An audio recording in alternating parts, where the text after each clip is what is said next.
2 hours of Rick and Morty lore to fall asleep. To the day, Rick betrayed Morty to save himself. It is said that some beginnings are too quiet to be noticed, too fragile to be held in the hands, and yet they shape everything that follows. Rick's story with Morty was like that.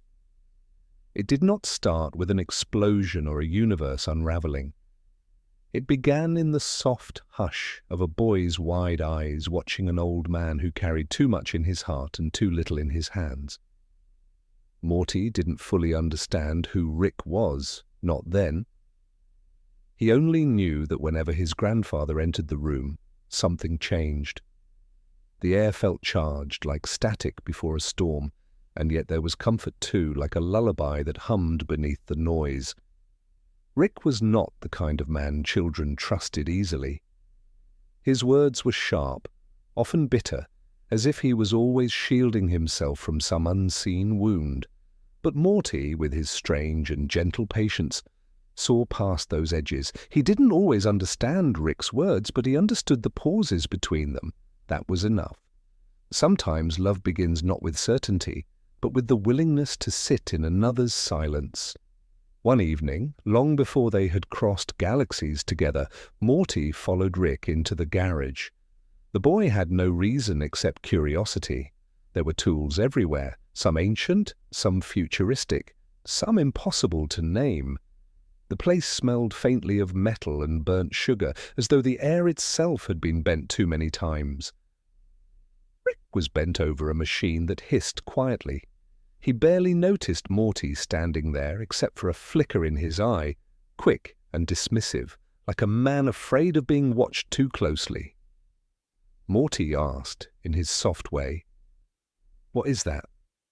Rick muttered something that wasn't really an answer, but Morty stayed. He didn't leave, even when the silence grew heavy, even when Rick pretended not to care. And in that small act, something unspoken passed between them. Morty was not frightened, not yet. He simply believed. Belief, when it comes from a child, is powerful. It can make even the most fractured man feel whole, if only for a heartbeat. Rick never admitted it, but in those first days, Morty's presence was a balm to his restless mind. A boy's trust was something he had not known in a very long time. At night, when the house grew quiet, Morty would lie awake and think of Rick. He thought of the strange light that always seemed to cling to his grandfather's shoulders, a light that wasn't from any lamp, but from somewhere else entirely. It wasn't frightening. It felt almost like a storybook, like a whisper that said there was more to life than what could be seen. Morty didn't tell anyone about it. He kept it close, as children often do with the things they don't yet have words for. Rick, too, felt something shift in himself, though he would have denied it if asked. He was a man who had seen too many worlds, who had carried too many burdens. Yet here was this boy, looking at him with a gaze that carried no judgment, no calculation, only wonder. Rick knew wonder was dangerous. It made people trust. It made them stay. And staying meant losing, eventually. So he tried to push Morty away, but Morty had a stubborn gentleness, the kind that doesn't shout, the kind that doesn't leave. He showed up again the next day and the day after that. He asked questions, and even when Rick mocked him, Morty listened. Perhaps that was the true beginning. Not the inventions or the adventures, but the listening. Morty listened to a man who had long ago stopped listening to himself. One rainy afternoon, Morty sat quietly while Rick scribbled on a board full of symbols that looked like tangled constellations. The rain tapped against the garage roof, steady and unhurried. For once, Rick's voice softened. He told Morty about stars, not the ones in the sky above them, but the stranger ones hidden behind folds of space. Morty's eyes widened. He could not imagine such places, not clearly, but he believed they were real because Rick said they were. Rick stopped speaking when he realized Morty was leaning in, memorizing every word, every tone. That gaze of faith made him uneasy, but also warmed a part of him he thought had gone cold forever. Morty didn't fall asleep that night easily. He lay awake, thinking of those hidden stars, wondering if they could hear him. He whispered softly into the dark, as if the universe might be listening.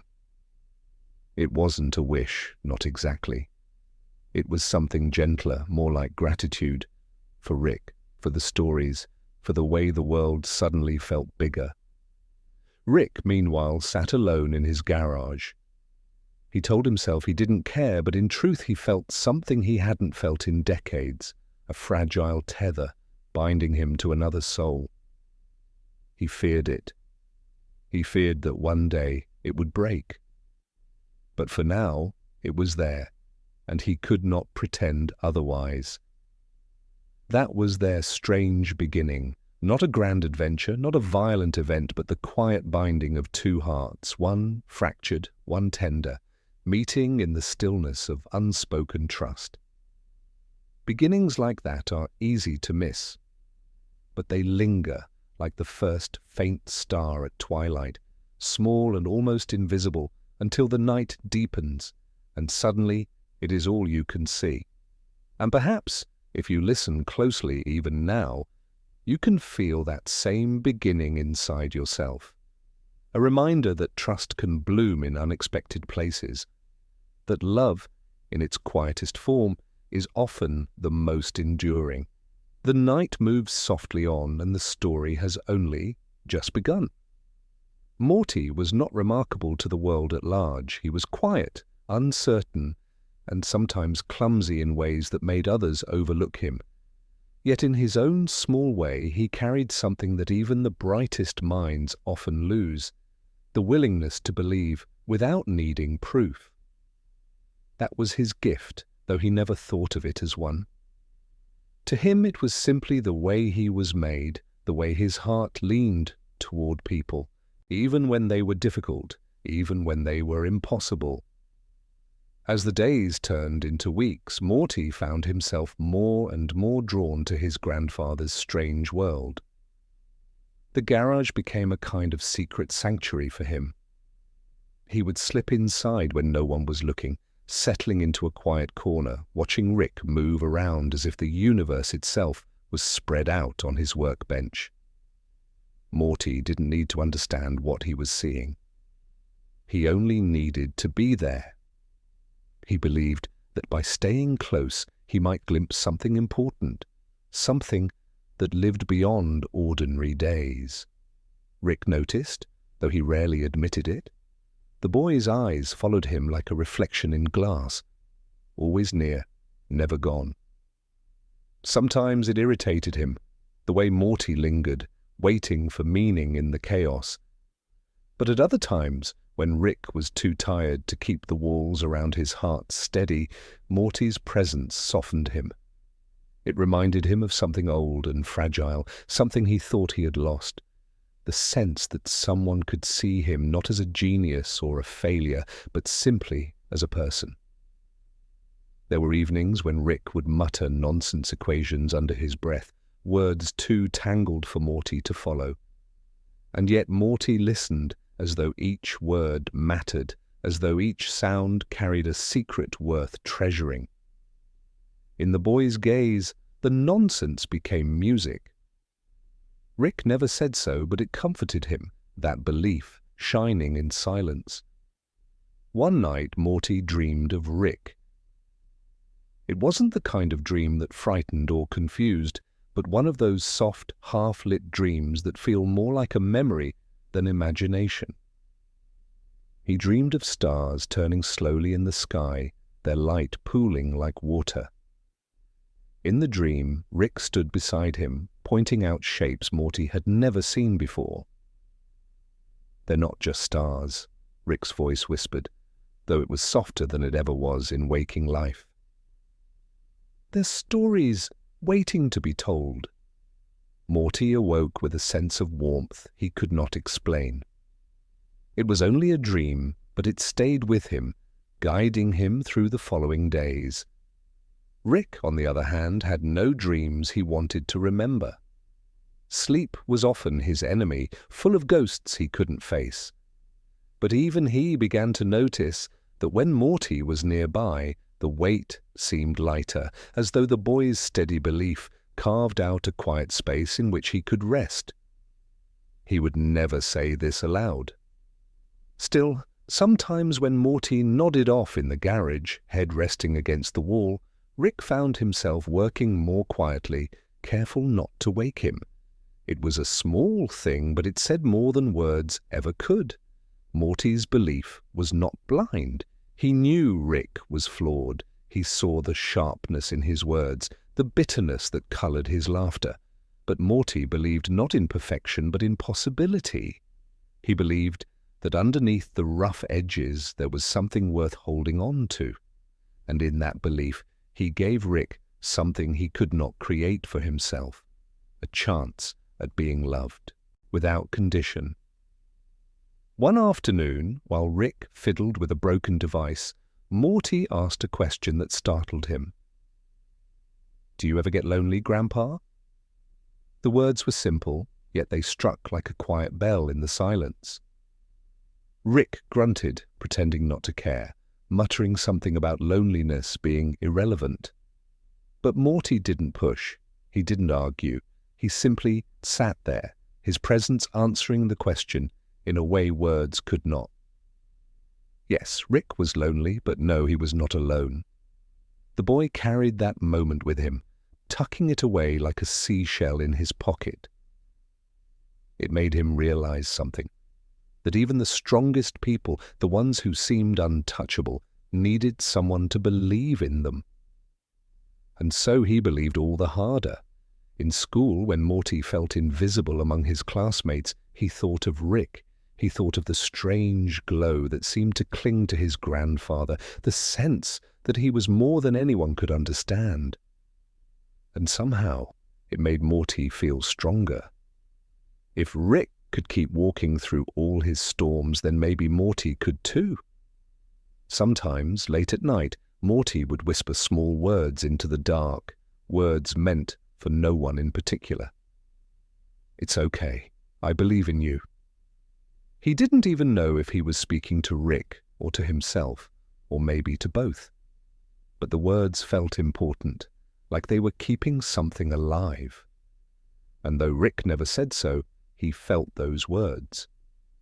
Not with his ears, but in the quiet of his bones. It was as if Morty's belief stretched across the silence and wrapped around him, reminding him he was not as lost as he thought. That was how Morty grew, not through sudden changes or grand achievements, but through the steady rhythm of his belief. It shaped him quietly the way rivers shape stone. And it shaped Rick too, though he fought it with every part of himself. Because belief is powerful. It asks nothing, yet it changes everything. Morty did not yet understand how much his belief would cost him, or how deeply it would carry him. For now it was enough that he believed. Enough that he stayed. Enough that he saw light where others saw only shadows. The boy who believed was still only a boy, but already he was more than that. He was the beginning of something Rick had not dared to hope for, a connection that might one day outlast even the stars. And so the nights passed softly, one after another, with Morty's belief steady as the moon.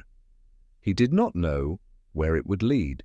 He only knew that it mattered, and that was enough. The garage became a place of wonder for Morty, though it hardly looked like one. To anyone else it was cluttered and chaotic, a place of sharp smells and strange noises, where scraps of metal and unfinished machines lay scattered without order. But to Morty it felt alive, almost magical. Each wire seemed like a vein, each spark like a heartbeat, and in the middle of it all was Rick, grumbling, muttering, and sometimes laughing in that strange way that sounded both sharp and hollow, as though laughter was the only shield he still knew how to hold. It was not a warm laugh, at least not at first. Rick's laughter often carried an edge, a kind of jaggedness, like glass breaking beneath a boot. But even so, it fascinated Morty. He would sit in the corner watching as Rick poured himself into his work, muttering curses under his breath until suddenly something clicked, and the old man would let out a laugh that echoed through the room. It was a sound that seemed too big for the garage, too raw to belong only to machines. Morty didn't always know why Rick laughed, but he knew that it mattered. It meant that somewhere inside, Rick still found joy, even if he buried it beneath layers of cynicism.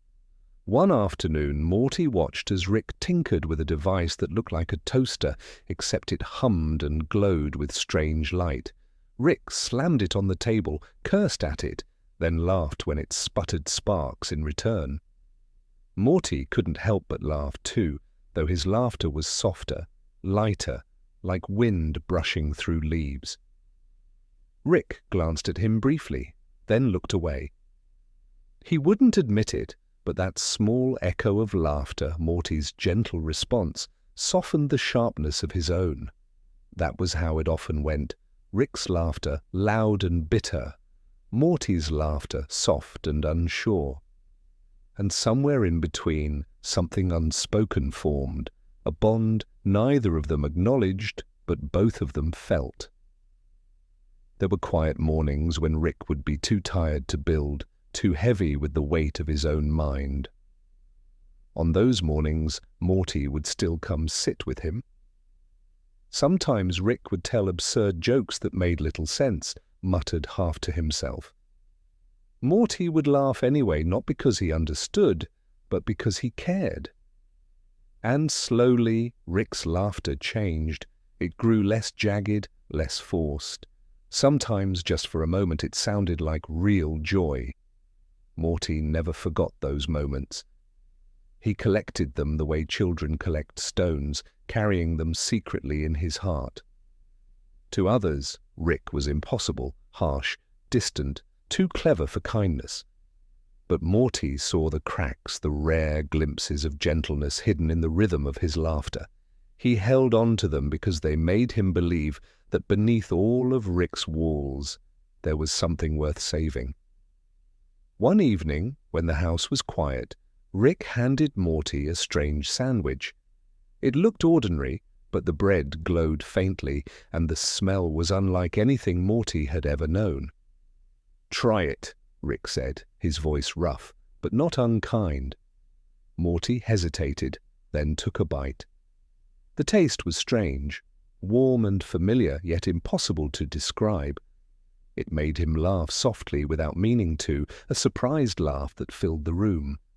Rick laughed too, louder, though his voice cracked halfway through, as though the sound startled even him. For a fleeting moment, the garage was not a place of machines and shadows, but a place of shared laughter, of two hearts finding each other through something simple. That night, Morty lay awake again, thinking of the sandwich and the way Rick had smiled, even if only for an instant. He realized that laughter was more than just a sound. It was a bridge, fragile but real, connecting him to a man who otherwise felt unreachable. Rick sat alone with his drink, staring at the same sandwich half-eaten on the table. He told himself it didn't matter, that Morty was just a kid, that the laughter was meaningless. But deep inside, he knew it wasn't meaningless. It had been years since he had laughed like that with anyone. Years since someone had answered his jagged joy with something pure. The garage grew quieter as days passed, but the laughter lingered. Sometimes it came in short bursts, sometimes in long waves that seemed to wash away the heaviness in Rick's chest. And Morty, always patient, always gentle, stayed beside him, learning not from words, but from the rhythm of that laughter. It wasn't perfect.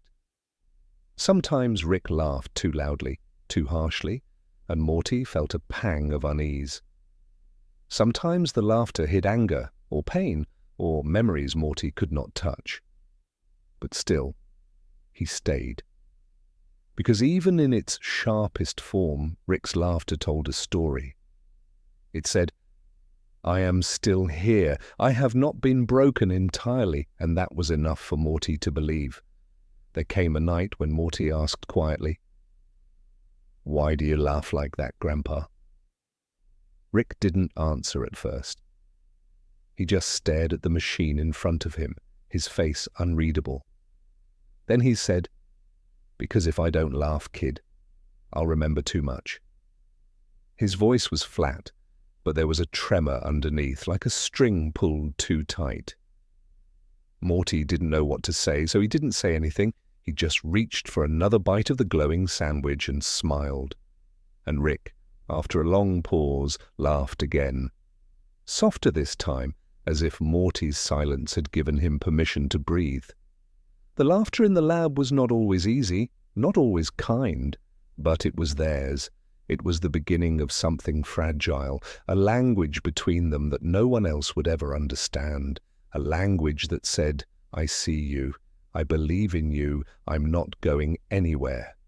And so in the clutter of the garage, with sparks flying and shadows stretching across the walls, a boy and his grandfather learned to speak in laughter. Broken, awkward, sometimes painful, but also healing. A strange, imperfect music that stitched them closer together. That was how Morty grew into the boy who believed, and how Rick, despite himself, began to let that belief slip past his defenses. Through laughter, through quiet sandwiches, through nights that seemed endless, they found a way to belong to each other.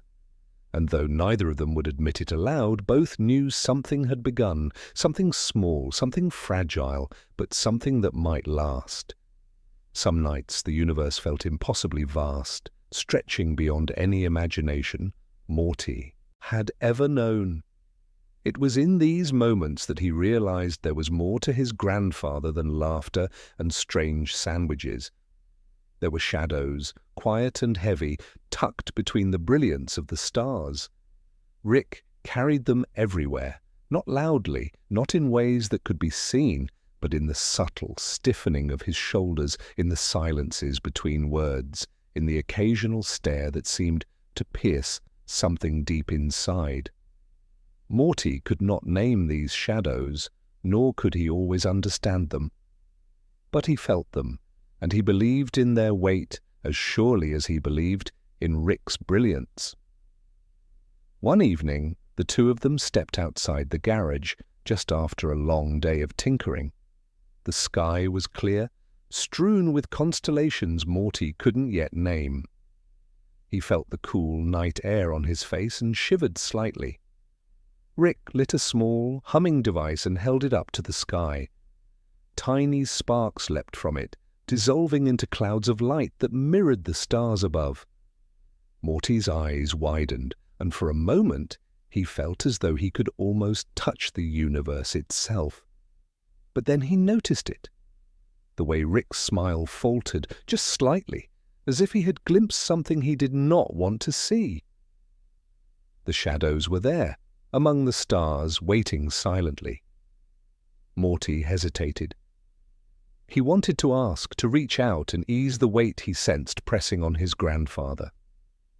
But the words caught in his throat. Sometimes shadows are too delicate to name, too vast to speak of without breaking them into pieces that cannot be fixed. Rick noticed Morty's hesitation and, for a brief moment, softened.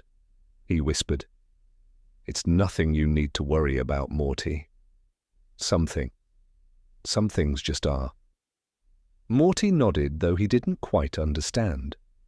He only knew that he trusted Rick, and that sometimes trust was enough, even when it carried fear and uncertainty with it.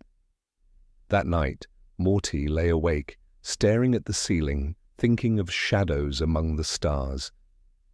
He imagined them as gentle things, not frightening, just there, like clouds drifting slowly across a bright moon. Even in their quiet presence, he felt a strange sense of awe. Shadows, he realized, were part of the universe, part of everyone, even those we love most. They were the things we didn't understand, the things we could not fix, yet they gave life texture, made light meaningful. Rick, in his own way, felt the same. He was accustomed to carrying his shadows alone, burying them beneath humor, invention, and occasional chaos. Yet Morty's presence made them lighter, as if acknowledgement alone could ease the weight, even for a moment. He had learned, though slowly, that sharing silence could be as powerful as sharing words.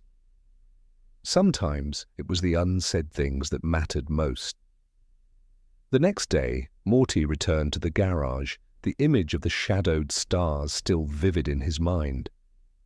He watched Rick work, observing how his hands moved with precision, almost tenderly, as though he were coaxing something fragile into life.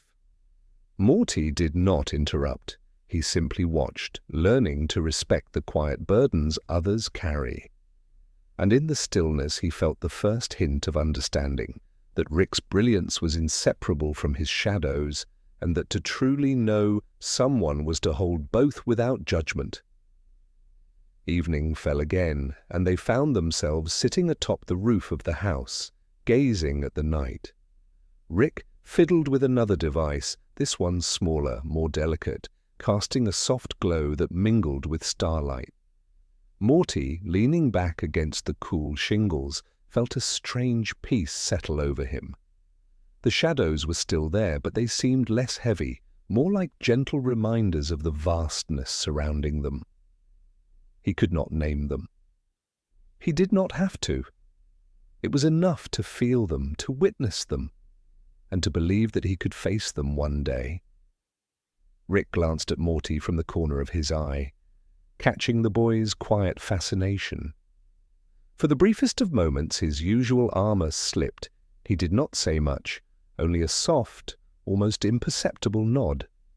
Morty returned it with a small smile, feeling a connection deeper than words, forged in the shared stillness of two hearts facing something larger than themselves. Later, when the night had grown colder, they descended from the roof, walking slowly back to the garage. Morty could sense the weight returning to Rick's shoulders, the shadows claiming their familiar space. Yet this time he did not feel fear. He understood that shadows were part of the story, as essential as laughter or light. They were not enemies, only companions along the long, winding path of life. And as he drifted to sleep that night, Morty dreamed again of stars and shadows, not as separate things but intertwined. He saw himself walking among them with Rick at his side, moving through impossible worlds without fear, carrying both light and shadow in gentle hands. The dream was soft, surreal, and deeply comforting, like a song half remembered from childhood. Rick, in the quiet of his own solitude, sensed the boy's dream across the thin walls of the night. He did not intervene, did not speak. He simply allowed it to exist, and in that silent permission he gave Morty something rare, the freedom to believe without fear, to carry wonder even when the weight of the universe pressed upon him. That was the lesson of the shadows. They were not to be conquered, only to be understood. Morty did not yet fully grasp it, but he would. Shadows and stars were inseparable. Light and darkness danced together. And perhaps, in the quiet observance of those who care for us, even shadows could feel gentle. And so, beneath a sky that seemed impossibly wide, a boy and his grandfather learned to sit with the universe as it was. Vast, strange, sometimes heavy, but always alive. The shadows would remain, but Morty would grow into them, learning to navigate both wonder and weight. And Rick, for the first time in many years, allowed himself the fragile comfort of being seen without pretending to be invincible. The night moved softly, stars twinkling above like distant lanterns. And in the quiet of that infinite space, Morty began to understand that believing did not mean ignoring shadows. It meant walking with them. There are moments in life that arrive quietly, almost unnoticed, yet leave their mark forever. Morty would remember one such moment long before he understood its weight. It happened on a day that felt ordinary at first, a morning of humming machines, half-finished inventions, and the faint aroma of burnt coffee lingering in the air. Rick was unusually distracted, muttering under his breath as he adjusted some device that crackled faintly. Morty watched him from across the garage, curiosity sparkling in his chest. "You okay, Grandpa?" Morty asked, his voice gentle, not wanting to disturb the rhythm of Rick's work. Rick didn't answer immediately. He merely glanced at Morty with eyes that seemed to weigh him in that instant, as though deciding whether the boy was ready for something hidden. Then, with a faint shrug, he said, "There's something I want to show you, but you have to promise not to tell anyone." Morty's heart leapt. He nodded eagerly, not even needing to hear the rest. "I promise," he said, the words firm and earnest. He felt the importance of the moment, as though the air itself had thickened with anticipation. Rick motioned him closer and led him to a corner of the garage that Morty had rarely explored. Under layers of dust and forgotten tools lay a small, strange device humming softly and glowing faintly from within. Morty leaned in, fascinated. "What is it?" he whispered. Rick smiled, a fleeting thing almost hidden beneath the usual rough edges of his expression. It's complicated, but it's something I've been working on for a long time. Something secret." He paused, studying Morty carefully. "You're the only one I trust enough to see it." Morty felt a rush of warmth, the first real understanding of what it meant to be trusted. He knew even then that secrets were powerful. They could bind people together, or they could separate them forever. And now Rick had chosen to include him, to allow him a glimpse behind the curtain. He studied the device carefully. It was small, almost fragile, yet it radiated a kind of energy that Morty could feel in his chest. It hummed like a heartbeat, slow and steady, and he realized that whatever this was, it was deeply personal to Rick. "What does it do?" Morty asked, voice low. Rick hesitated, then leaned down to whisper, as though speaking too loudly might break the fragile magic of the moment. "It lets me see things. Things that aren't here, not fully. Other places, other times. Things most people couldn't handle knowing exist." He straightened and looked at Morty. His usual sharpness softened. "I don't usually show anyone this, not even me." Morty nodded, trying to grasp what Rick was saying. He didn't fully understand. The device's hum and glow were beyond his comprehension, but he believed in Rick, and that was enough. Belief, he had learned, was sometimes more important than understanding. Rick's expression grew darker, just slightly, as though a shadow had passed across the room.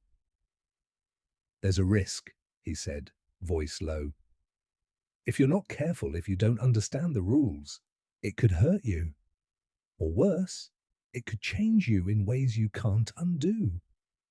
Morty felt a shiver run down his spine, but it was not fear. It was awe, tempered with respect.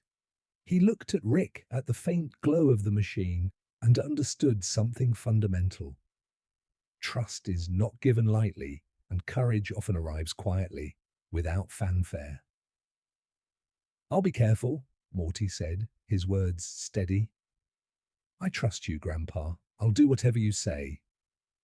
Rick studied him for a long moment, then gave a brief nod. "All right, but remember, you don't tell anyone. Not your parents, not your friends, not anyone. This is ours, understand?" "I understand," Morty replied. And in that understanding, something shifted. A bond was deepened, not through words or laughter, but through shared secrecy. Morty realized that being trusted was more than a privilege, it was a responsibility. And he felt a strange, comforting weight settle in his chest, the kind that comes from knowing you are part of something bigger than yourself, even if you cannot yet name it. Rick adjusted the device carefully, and for the first time he allowed Morty to touch it. The hum grew stronger, and Morty felt a strange warmth pulse through his fingers, like a heartbeat that wasn't entirely his own. He looked at Rick, and though he did not speak, he understood the quiet meaning behind the gesture. I trust you. You are ready? They spent the afternoon together, exploring the possibilities of the device. Morty was careful, following Rick's instructions exactly, even when curiosity tempted him to do more. And Rick, for the first time in a long while, let himself relax just slightly, watching the boy navigate something so powerful with care. It was a delicate dance, and they moved in rhythm, unspoken but perfect. As the sun dipped below the horizon, casting long shadows across the garage, Morty felt a deep sense of belonging. He understood something fundamental about Rick, and perhaps about himself too, that even in the presence of great brilliance, of secrets and shadows, there was room for trust, patience, and connection. He had been chosen, and the choice mattered. Rick, in his own way, felt it too.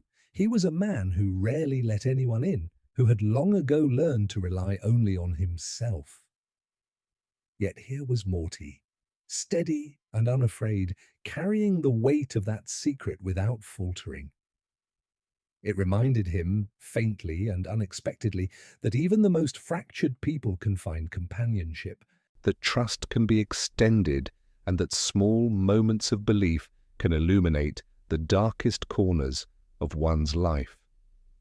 That night, Morty lay in bed thinking of the day's events.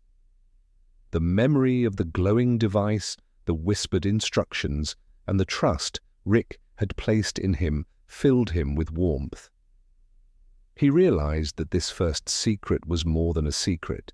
It was a seed of understanding, of courage, of quiet strength that would grow slowly, shaping the way he saw the world and the people in it. Rick, sitting alone in the garage long after Morty had gone to bed, looked at the device again. He muttered to himself more softly than usual, I hope he's ready for everything that comes next. And though he spoke quietly, there was a rare tenderness in his tone, a subtle acknowledgement that the boy's presence had already begun to change him. And somewhere in the quiet spaces between machines and shadows, a bond solidified. It was not loud, it was not dramatic. It was small, fragile, and entirely invisible to the world outside. But it was there, a first secret, a shared understanding, a trust that neither would forget. And that night, beneath the faint glow of distant stars and the humming warmth of the device, Morty dreamed of possibilities, of vast, strange worlds and paths yet unseen. And he understood something he would never fully articulate, that sometimes the most important beginnings are quiet, fragile, and hidden, like a secret shared only with those who truly care. Even in the quietest moments, the universe spoke. Morty began to notice it slowly, like the gentle hum of a machine waiting to be understood. It wasn't loud or insistent, but persistent in a way that called to him, asking him to pay attention. The whispers were subtle, the rustling of leaves outside his window, the faint hum of the glowing device Rick had shown him, the tiny clicks of some unknown mechanism in the distance. At first, he thought it was imagination, trick of the mind, but the more he listened, the more he realized the whispers were real. They were not words exactly, but feelings, hints, faint threads of something greater waiting to be acknowledged. Morty began seeking these moments deliberately. He would sit quietly in the garage while Rick worked, or lie awake in his bed long after the house had fallen silent.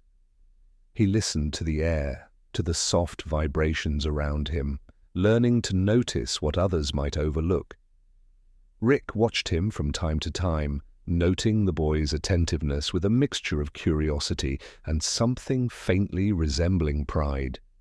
He didn't say anything, but he allowed Morty the space to explore, to stretch his own awareness of the world.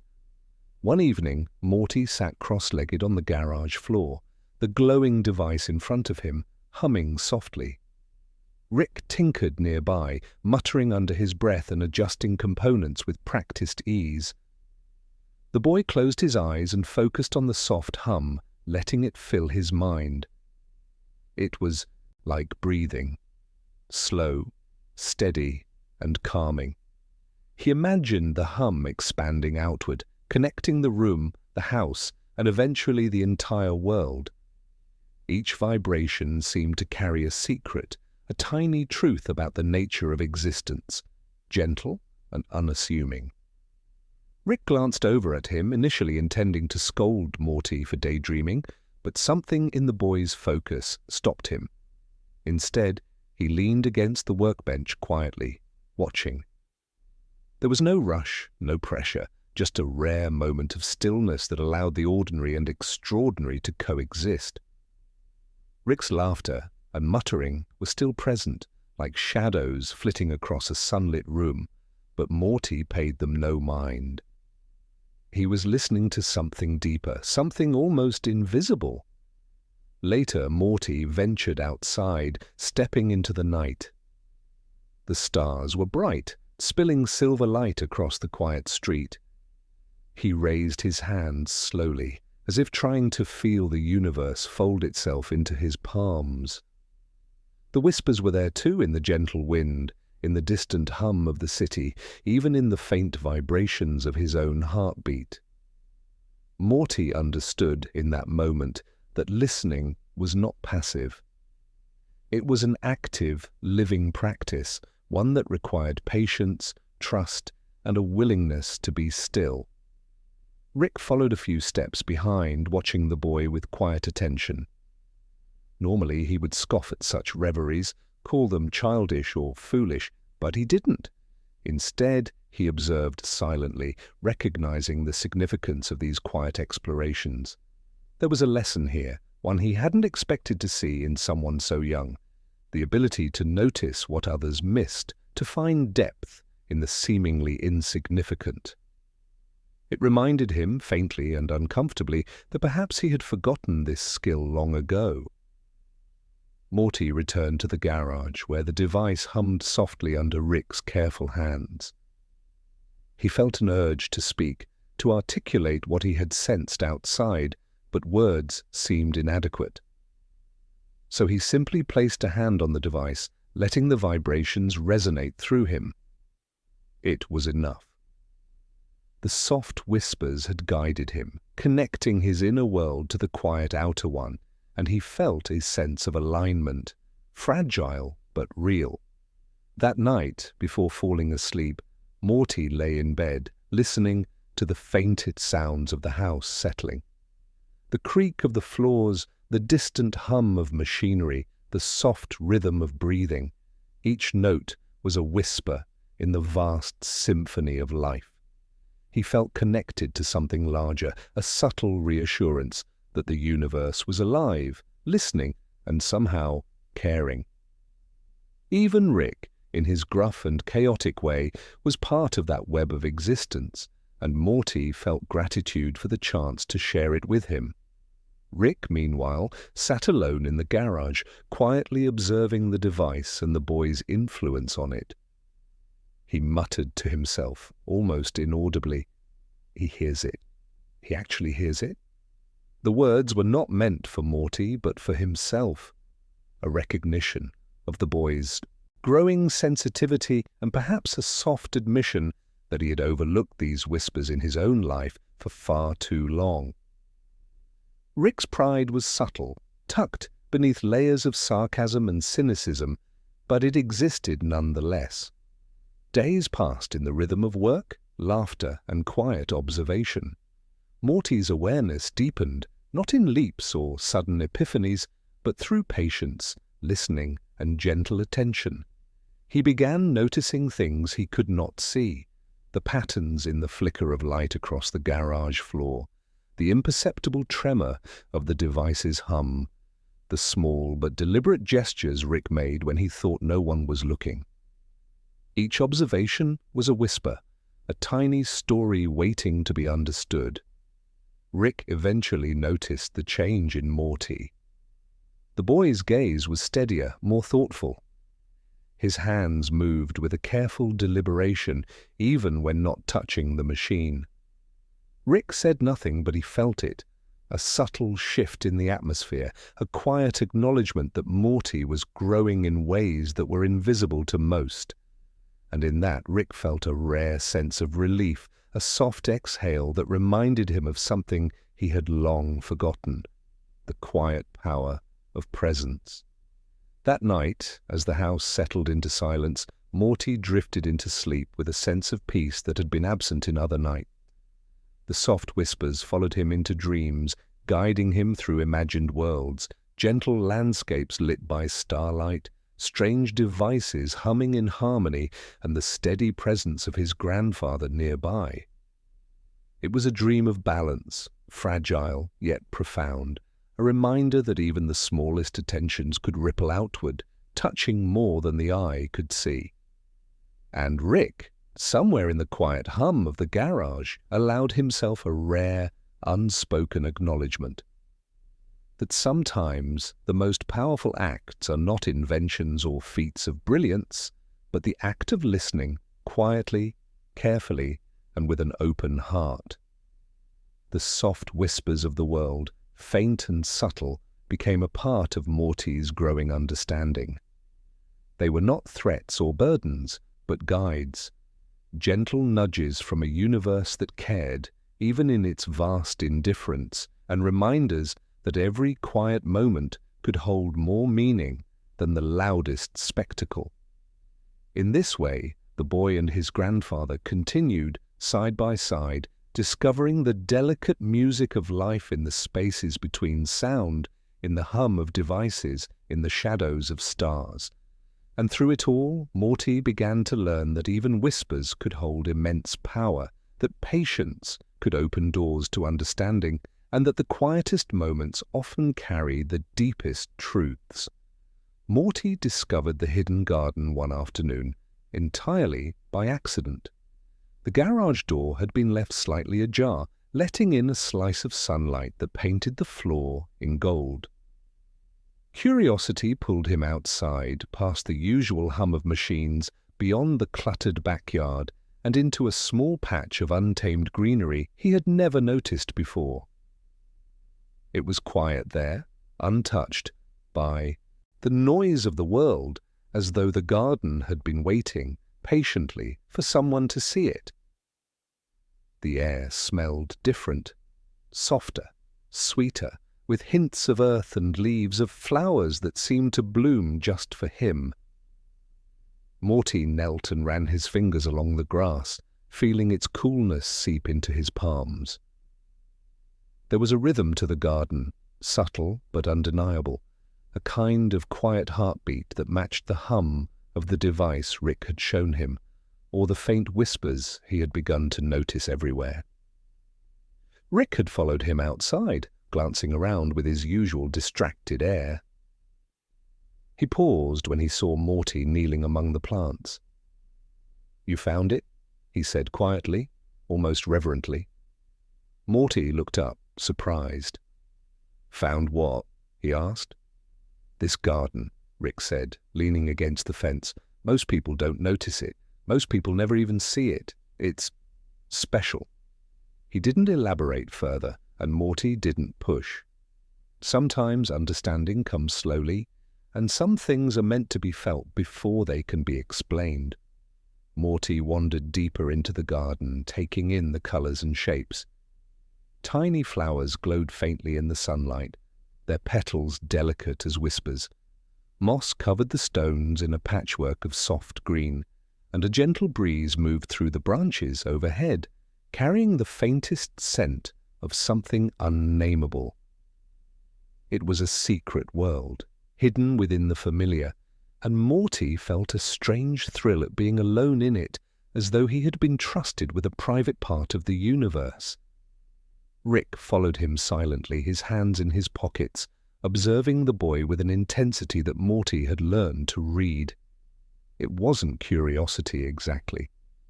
It was something softer, more careful, a kind of quiet protection, as though Rick recognized that Morty's presence here mattered, that the garden was not just a place, but a test of awareness, of patience, and of gentleness. Morty noticed a small pond at the center of the garden, its surface smooth like glass. Tiny ripples moved across it, reflecting sunlight in shimmering patterns. He crouched beside it, tracing the edge with his fingers, watching the water respond. It was mesmerizing, almost hypnotic. For a moment he felt disconnected from time, as if the world had slowed, letting him witness something eternal. Rick spoke, voice low, almost a whisper.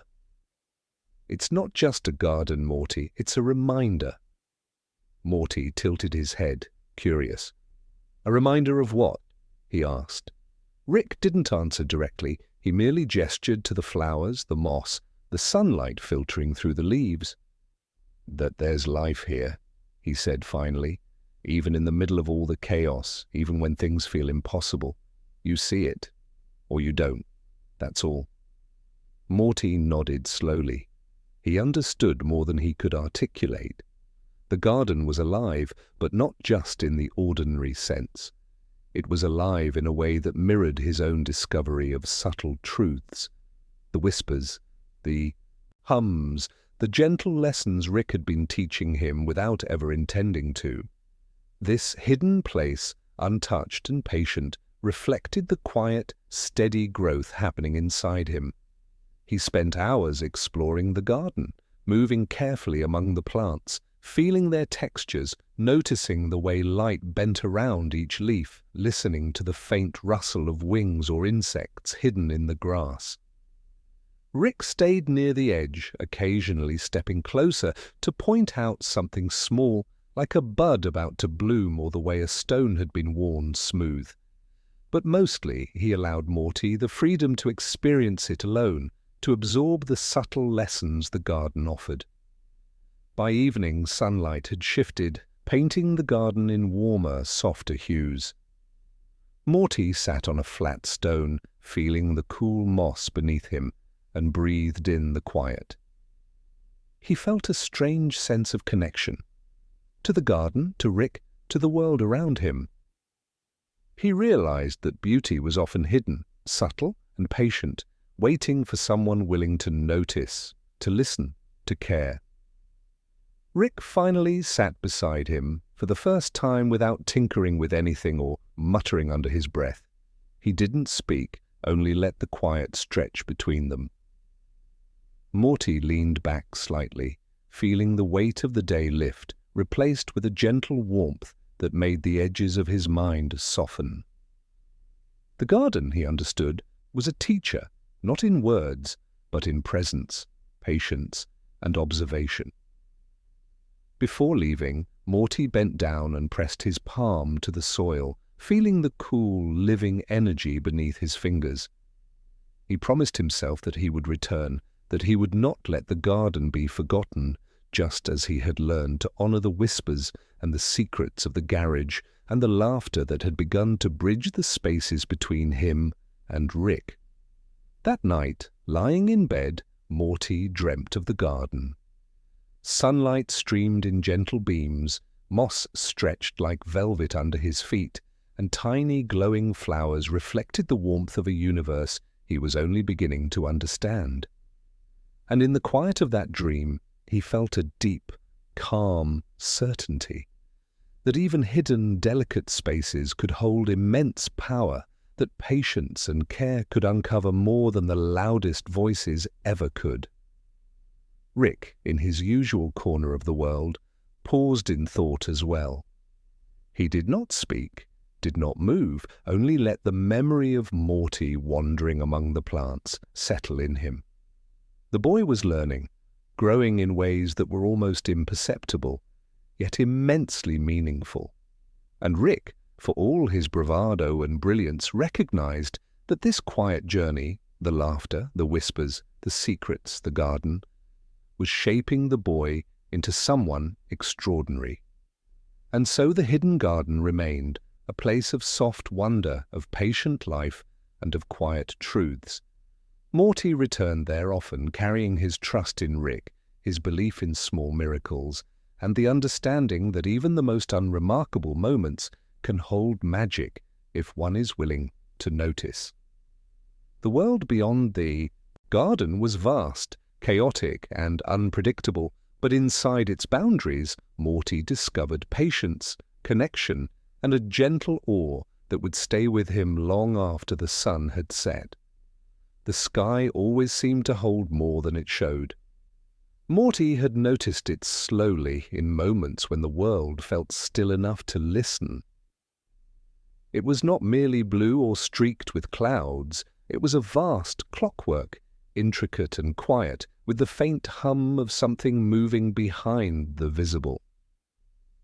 The sun rose and fell with deliberate precision. The stars traced arcs as though following invisible gears, and the night whispered secrets to anyone who would pause long enough to notice. One afternoon, Rick called Morty to the roof. The house was quiet, the hum of the city softened by distance, and the sun fell gently across the shingles. "Look," Rick said, his voice unusually soft. He pointed upward, and Morty squinted against the sunlight. At first, it seemed ordinary, a sky like any other. But then he noticed faint lines, subtle movements, the rhythm of unseen mechanisms at work. The clouds drifted along invisible tracks, almost as though guided by hands unseen. Morty's heart quickened, not with fear, but with awe.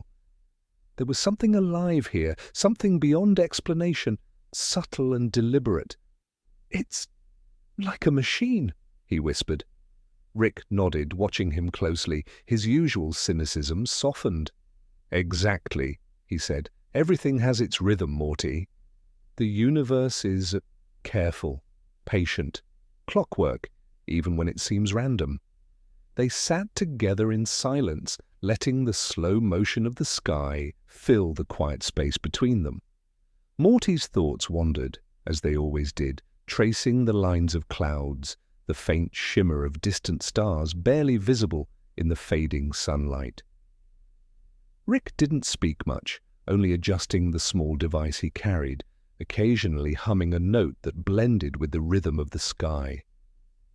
Morty felt the connection, faint and intangible, between the boy, the man, and the moving world above them. As evening fell, the clockwork of the sky revealed itself more clearly. Stars emerged, aligned in patterns that Morty had never noticed before. Some shifted imperceptibly, others glowed with subtle intensity. The universe felt alive in ways words could not capture, a living mechanism where each movement mattered, each faint pulse contributed to the greater order. Morty felt a strange warmth in his chest, the sense that even in a vast, unpredictable world, there were rhythms to follow, melodies of patience and intention. Rick finally spoke, voice quiet. "Most people never see this, Morty. They look, but they don't notice. The world keeps moving, but they're blind to the little gears turning, the invisible threads holding everything together." Morty nodded, understanding more in feeling than in words. Observation, he realized, was a form of respect, a silent acknowledgement that the world was alive, intricate, and deserving of care. He traced the motion of a distant cloud, imagining the hidden mechanism guiding its path. It reminded him of the garden, of the glowing device, of the whispers he had begun to hear. Each of these small discoveries was part of the same pattern, pieces of a greater understanding that was patient, deliberate, and hidden from casual view. And for the first time, Morty felt the weight of that knowledge not as a burden, but as a gift, a subtle guidance, fragile but profoundly grounding. The sun dipped below the horizon, painting the clouds in muted shades of gold and purple. Morty felt a sense of wonder he could not fully articulate, a quiet awe that filled his chest without pushing, without insistence. Rick was quiet as well, letting the moment stretch.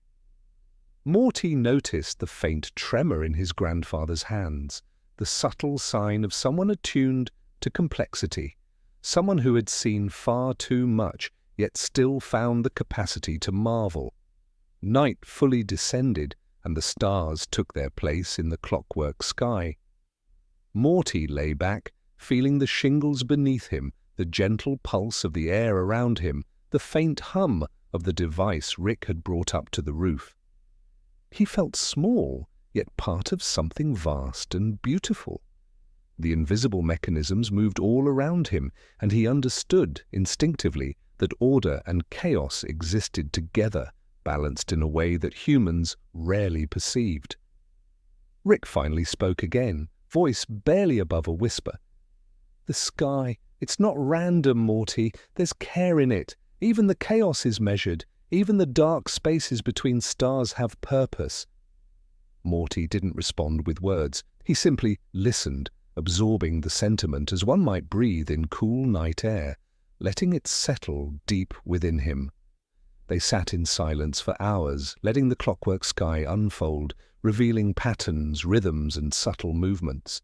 Morty traced them with his eyes, with his imagination, with the quiet resonance in his chest. The sky became a teacher, offering lessons not through instruction but through presence. It spoke of patience, of invisible connections, of careful intention behind every motion. Morty realized that understanding did not always come from explanation.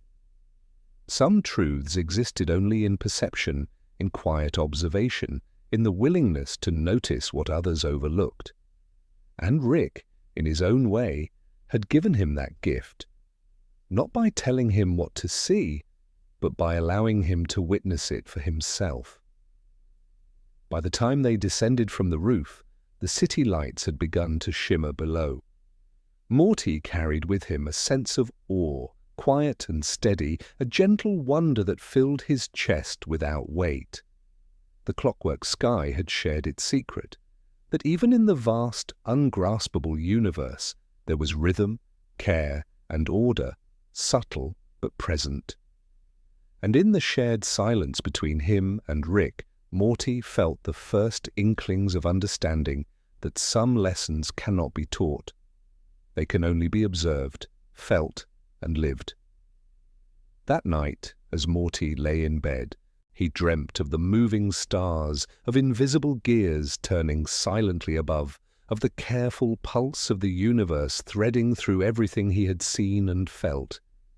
And in the soft space between dreams, he felt an unexpected certainty that even when the world seemed chaotic, even when shadows crept, there was a hidden structure waiting to be noticed, guiding him quietly, patiently, always. Rick, somewhere below in the garage, muttered softly to himself, almost unheard. "He's seeing it." The rhythm. And though the words were private, they carried a rare warmth, an acknowledgement that Morty's perception was more than innocence. It was insight, fragile and profound, the kind that might endure beyond the fleeting chaos of ordinary days. And so beneath the clockwork sky, a boy and his grandfather learned the quiet lesson of attention, that beauty, order, and purpose often reside in the unseen, that patience reveals more than force, and that sometimes the softest observation holds the most power. There are sounds in the world that don't announce themselves. Morty discovered them gradually, noticing the spaces between ordinary noise, the pauses that carried meaning if only one was patient enough to listen. He called them echoes, though they weren't exactly repetitions, more like faint reflections of moments past, lingering just long enough to be felt. Rick had not named them, but he had always known they existed, allowing them to thread quietly through the hum of machines, the rustle of leaves, the faint vibration of the device that had first introduced Morty to subtle wonders. One morning, Morty lingered near the garage door, listening to the gentle echoes of the day waking, the distant roar of a truck passing, the soft flutter of a bird's wings, the faint hum of the city, all seemed to resonate differently when he tuned his attention. The sounds were not loud, not insistent, yet they carried a kind of gentle weight. He realized that the echoes were telling stories of their own, small and quiet, meant not to be understood fully, but to be acknowledged.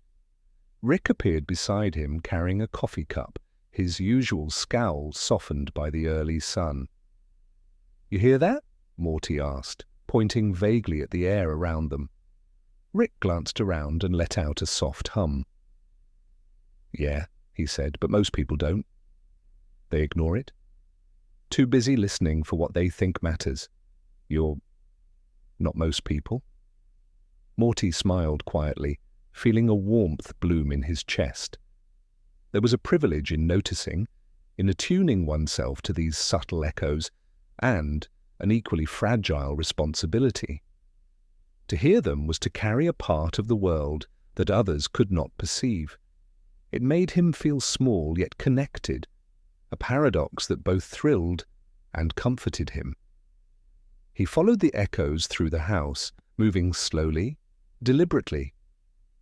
They led him past the cluttered counters, past the humming fridge, past the faint squeak of a floorboard. Each sound seemed to carry a memory, a hint of movement that had occurred long before he arrived.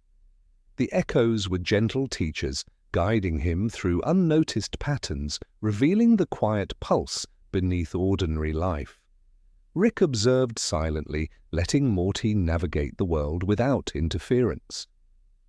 There was a subtle pride in allowing him this space, a recognition that the boy was developing a form of awareness that even Rick sometimes forgot to use. "You know," Rick said softly after a moment, "the world speaks in echoes. Most people just drown it out with noise. You actually listen." Morty didn't respond with words. He tilted his head, letting the vibration of a passing truck ripple through him, feeling the resonance in his chest. Listening was more than hearing, it was presence, attention and care, all folded into one subtle, quiet practice. He was learning that some of the most profound moments came not from grand events, but from noticing what others overlooked. That afternoon, the echoes led Morty to the hidden garden he had discovered days before. Sunlight streamed through the leaves, shifting across the moss and stones. Each rustle of a leaf, each faint splash of water from the pond carried a resonance he could feel in his chest. It was a symphony of stillness, delicate and alive. Morty knelt beside the pond, pressing his fingers lightly against the water's surface, feeling the tiny vibrations pass through him. He realized that the echoes were not just sounds, but connections, subtle reminders that life existed in every space, every pause, every unnoticed movement. Rick joined him, sitting quietly on the edge of the stone path. He did not speak, allowing Morty to explore, to absorb the gentle resonance of the garden. Sometimes he muttered softly to himself, almost a whisper. He's listening, really listening. There was admiration in his tone, tempered by a rare softness, a subtle acknowledgement that Morty was learning lessons even Rick could not articulate. As the day waned, shadows lengthened across the garden, and the echoes took on a different quality. They became warmer, slower, more deliberate, as if the world itself had exhaled and invited Morty to witness the quiet closure of the day. He closed his eyes, letting the sounds wash over him, feeling a deep sense of connection, a tether not just to Rick, but to the world around him, to its hidden rhythms, and to the small, beautiful patterns that usually went unnoticed. That evening, Morty returned to the garage. The device glowed softly, humming in time with the faint echoes of the day. He placed his hands lightly on its surface, feeling the resonance through his fingers. It was subtle, a quiet vibration that pulsed like a heartbeat, yet it held the same wisdom as the whispers and the hidden patterns of the garden.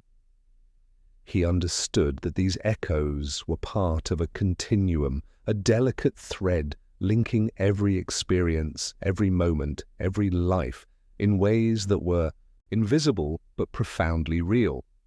Rick, observing him, finally spoke. "You're getting it, Morty. The echoes, the rhythms, they're not just things you hear, they're things you feel. They teach you patience, attention, and care. You carry them inside you now." Morty nodded, feeling the truth of the words resonate deep within him. He was not just hearing the echoes, he was understanding them, letting them shape his perception of the world without forcing comprehension. Night fell, and the house became quiet. Morty lay in bed, the memory of the day unfolding gently in his mind.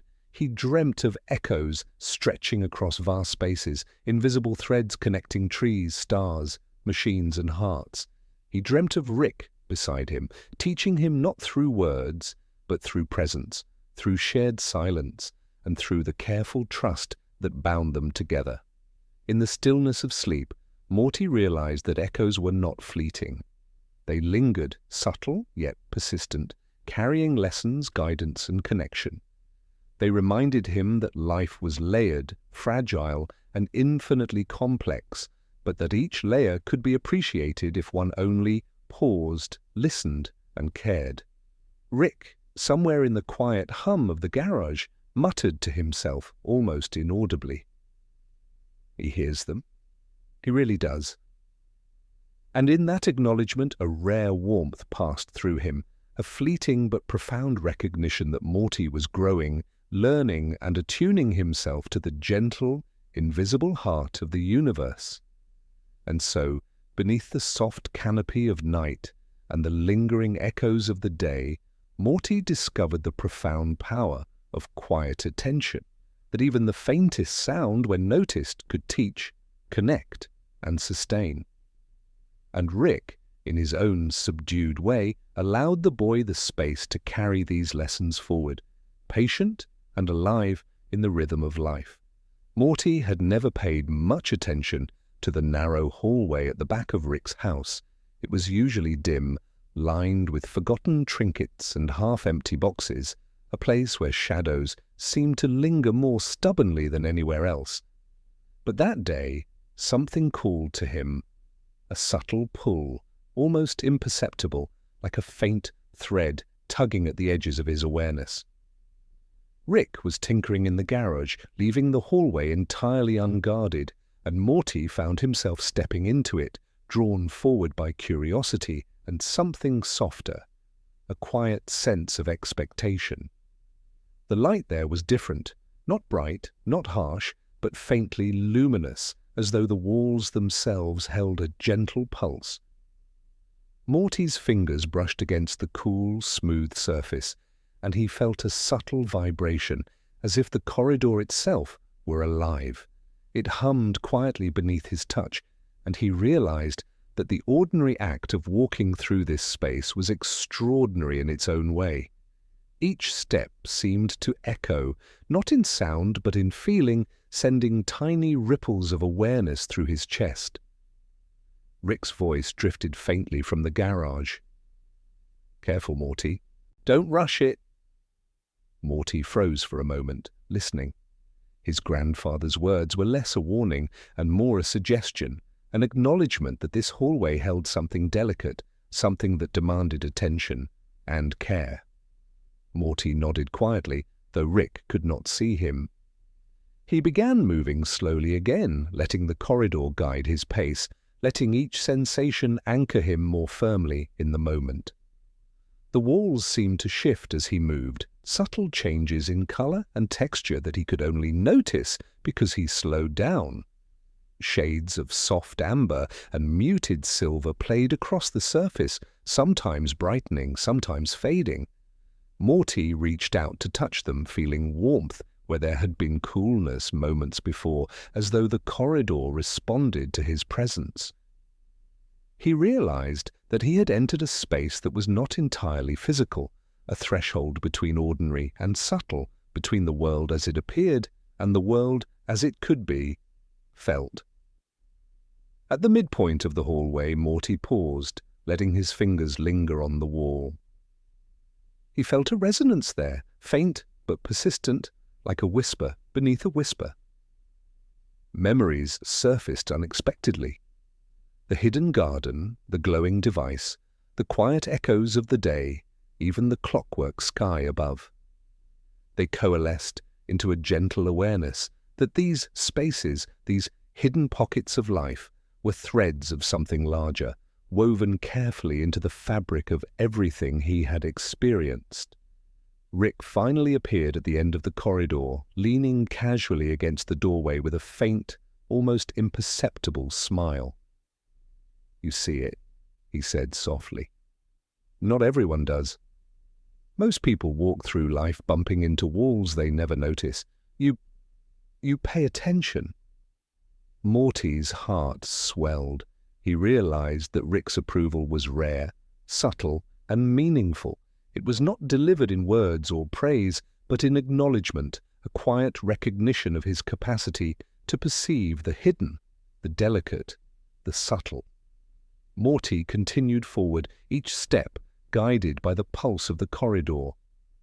The light shifted again, brighter now, almost like dawn, and he felt a faint exhilaration, not from action, but from awareness. It was not fear, nor was it excitement. It was something softer, more profound, a gentle wonder, the realization that small attentions could open doors to worlds previously unseen. The corridor was teaching him something he could not fully articulate, a lesson in patience, perception, and care. Midway through, Morty noticed a small alcove tucked into the wall. A faint glow emerged from within, pulsing rhythmically like the beat of a quiet heart. He knelt down, peering inside. Tiny mechanisms, delicate and intricate, spun and rotated with slow precision, responding subtly to his gaze. It was as though the alcove recognized him, acknowledged his presence, and allowed itself to be witnessed. He reached out, brushing lightly against one of the mechanisms, feeling the gentle hum travel through him. Realized that the world often revealed its secrets to those who approached with patience, not force. Rick approached and knelt beside him. "Most people see a wall," he whispered, "and never notice the life behind it. They walk past, oblivious, and wonder why the world seems dull. You notice." Morty smiled quietly, feeling warmth spread through his chest. He understood now that observation itself was a form of care, a way of engaging with the world without demanding it change or perform. He had learned that beauty was often hidden in plain sight, waiting for patient eyes and attentive hands. They stayed there for a while, side by side, letting the corridor and alcove vibrate gently around them. Morty realized that this hallway was more than passage. It was a teacher, a soft guide reminding him that the world could be luminous in unexpected places, that even shadows could carry warmth and quiet light. And Rick, for once, let himself be present without distraction, allowing Morty to explore, feel, and learn without interference. As they emerged from the corridor, the sun had begun to dip low, spilling long streaks of gold and rose across the walls. Morty felt an unfamiliar lightness, a calm centeredness, as though the corridor had whispered a secret directly into his heart.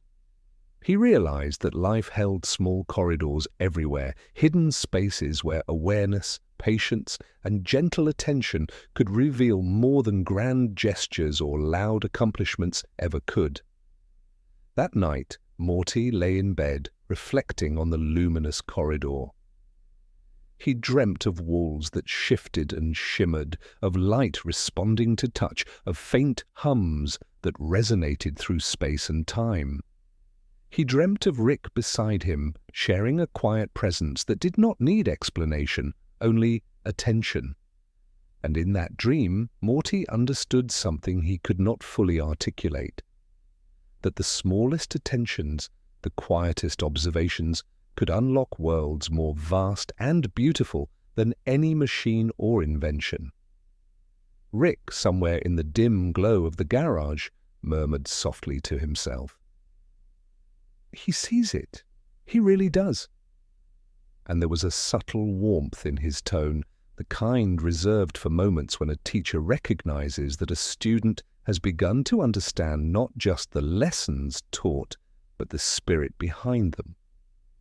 And so the luminous corridor remained, a quiet space where perception and care intertwined. Morty carried it with him into the night, into dreams, and into the slow rhythm of days yet to come, a reminder that even in ordinary, overlooked spaces, light, wisdom, and wonder awaited those who would step carefully, notice gently, and breathe patiently. Morty first noticed the mirror in the garage one rainy afternoon. It was old, framed with fading silver and delicate etchings that suggested it had been placed there long before he was born. For weeks he had walked past it without seeing, too distracted by clutter, hums of machines, and the occasional chaos Rick brought in. But that day, something about the rain tapping softly against the garage roof made the mirror call to him. Not literally, of course, but in a subtle pull, a gentle nudge that whispered he should look. He approached cautiously, brushing a finger across the glass. At first, it seemed ordinary. His reflection stared back, wide-eyed, hesitant, yet curious. But then slowly, faint ripples appeared across the surface, like the reflection itself was breathing, responding to something deeper than sight. Morty tilted his head, mesmerized. He had seen subtle signs in the garden, in the luminous corridor, even in the clockwork sky, but this felt different. The mirror seemed alive, not in a loud or startling way, but softly, patiently, as though waiting to share a quiet truth. Rick was tinkering in the corner, not looking, but he spoke without turning. "That mirror, notice it, Morty? It doesn't just reflect, it responds." Morty frowned, unsure of what that meant. "Responds how?" he asked softly. Rick shrugged, a faint smile tugging at the corner of his lips. "By showing more than what's there, by revealing what you pay attention to, or what you need to notice." Morty leaned closer, eyes scanning the subtle ripples. For a moment, the reflection shifted. It wasn't drastic, not like in stories of magic mirrors, but enough that he felt the echo of his own thoughts mirrored back in delicate, quiet ways. The mirror reflected not just his image, but a shadow of his attention, a faint trace of the curiosity, patience, and awareness he had been cultivating over the past weeks. He realized it was not magic in the traditional sense, but something deeper, a gentle amplification of perception. He reached out, touching the glass. The surface felt smooth, cool, almost like water frozen mid-breath. Tiny ripples spread across it at his touch, and he felt a strange warmth radiate into his chest.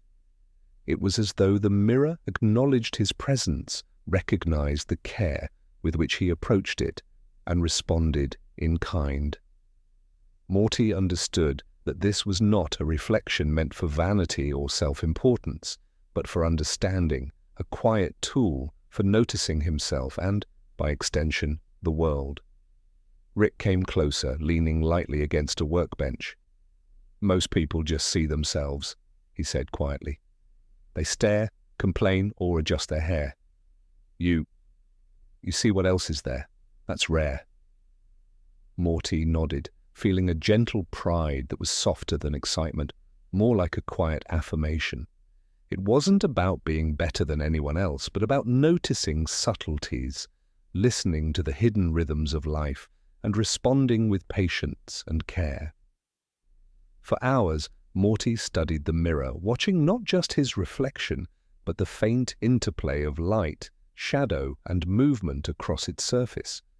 Sometimes he saw the echo of the garden in the curves of his own posture. Sometimes the soft luminescence of the corridor shimmered faintly across the glass. And sometimes he saw something entirely unexpected, fleeting glimpses of the world around him in ways he hadn't noticed before, subtle shifts in air and light that reminded him that life extended far beyond his immediate perception. Rick watched him silently. He said nothing for long stretches, allowing Morty to explore, to observe, and to connect. Occasionally he murmured softly, almost to himself, "He's seeing it, finally seeing." And Morty felt it too, the presence of another layer to the world, a quiet depth that existed alongside the ordinary, waiting for patient eyes to witness. The mirror taught Morty a rhythm of reflection, not of ego, but of awareness. He realized that noticing oneself could lead to noticing others, to understanding the small, invisible patterns that connected people, places, and moments. It was a delicate kind of empathy, subtle but profound, and Morty felt the warmth of it ripple through him. As rain continued to fall outside, Morty leaned back slightly, letting his hands rest against the glass. The mirror remained alive with faint ripples, reflecting more than mere shapes. He understood intuitively that this was a moment meant to slow time, to stretch awareness, and to remind him that the quietest observations often carried the deepest meaning. Rick finally turned to leave the garage, his voice soft. "Remember, Morty, it's not just mirrors. Everything reflects if you care enough to see it." Morty watched him go, feeling the truth of the words resonate deeply. The echoes of the garden, the hum of the luminous corridor, the pulse of the clockwork sky, all had prepared him for this moment. And now the mirror became another teacher, offering reflection, patience, and subtle insight without a word of judgment.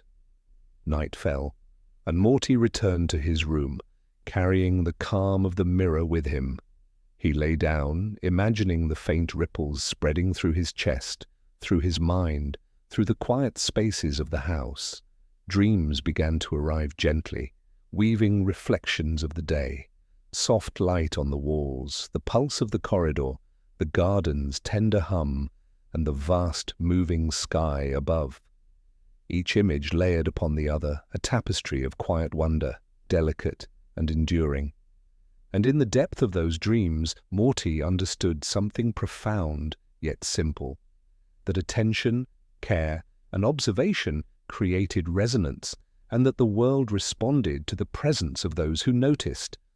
The mirror had not shown him magic or power, but the quiet amplification of awareness, a lesson in noticing, listening, and being, small acts that shaped perception and connected him to the subtle rhythms of life. Rick, somewhere in the quiet garage, whispered softly, almost inaudibly, "He's learning, really learning." And in that whispered acknowledgement, a rare warmth and pride settled in him, not loud or overt, but persistent, quiet, and true. And so the mirror remained in the garage, a silent teacher of observation and patience. Morty carried its lesson into sleep, into dreams, and into the slow unfolding of the days to come, that even in reflection, even in stillness, the world holds profound resonance for those willing to notice, to care, and to listen. Morty discovered the library late one evening, drawn not by curiosity but by a faint, almost imperceptible whisper. The sound was soft, like the rustle of pages in an empty room, a careful sigh that seemed to carry the weight of countless unseen stories. The door was old, painted a muted blue that had long since lost its shine, and he hesitated for a moment before pushing it open. The air smelled faintly of parchment and dust, a comforting aroma that felt like home, even though he had never been there before. Rick was tinkering nearby, but he made no move to stop him. "Go ahead, Morty," he said softly, not looking up from the device in his hands. "See what's waiting." Morty stepped inside, letting the door close quietly behind him. The library was dimly lit, rows of books stretching upward beyond what his eyes could immediately comprehend. The shelves seemed to bend and sway gently, as though breathing in time with him. The whispering grew slightly louder, faintly melodic, almost inviting, and Morty felt a soft thrill of anticipation. He walked slowly, careful not to disturb the quiet rhythm of the space. Each book seemed to hum with its own subtle vibration, a resonance that filled the room in layers. Morty reached out and touched one, feeling the spine pulse faintly beneath his fingertips. The whispering shifted slightly, responding to his touch, like the library itself was acknowledging his presence, welcoming him into its quiet embrace. Rick finally appeared at the entrance of the aisle, leaning against the frame. "Most people never hear it," he said softly. "They think libraries are just walls of paper. But these are alive. If you listen, they'll show you things you can't get anywhere else." Morty nodded, feeling a deep sense of reverence. He realized that the library, like the hidden garden and the luminous corridor, was not just a place but a teacher, offering subtle lessons through quiet presence and observation. He selected a small, unassuming volume from the shelf. Its cover was plain, almost worn through, but when he opened it, the pages seemed to breathe, shifting slightly as if alive. Words formed softly before his eyes, flowing in a rhythm that was gentle, melodic, and strangely comforting. Morty understood that this library did not merely contain information, it contained attention, memory, and intention, the distilled essence of countless minds and hearts preserved over time. He wandered from shelf to shelf, letting the whispering guide him. Some passages made him pause and reflect, others carried the faint hum of laughter or quiet sorrow. He realized that the library was more than knowledge, it was empathy made tangible. Each book carried a fragment of experience, and by engaging with it, Morty felt a connection to the lives that had been recorded, faint echoes that transcended time. Rick watched him quietly, a subtle smile playing at the corners of his mouth. "You see it?" he said after a long pause. "Not just the words, not just the stories, you see the life behind them." Morty nodded, feeling warmth spread through him. Observation, he realized, was not passive. It was a form of participation, a soft engagement with the world that honored what was hidden, delicate and enduring. Hours passed, though Morty could not say exactly how. The whispering shifted as he moved, guiding him gently from one shelf to another, revealing passages he did not expect. Some spoke of ordinary days, others of vast and strange adventures, but all carried the same quiet resonance. He felt himself growing, not through action, but through attention, a slow expansion of awareness, a soft deepening of understanding. By evening, sunlight streamed through a small window, casting warm streaks across the shelves. Morty paused near a particularly old tome, its pages nearly translucent with age.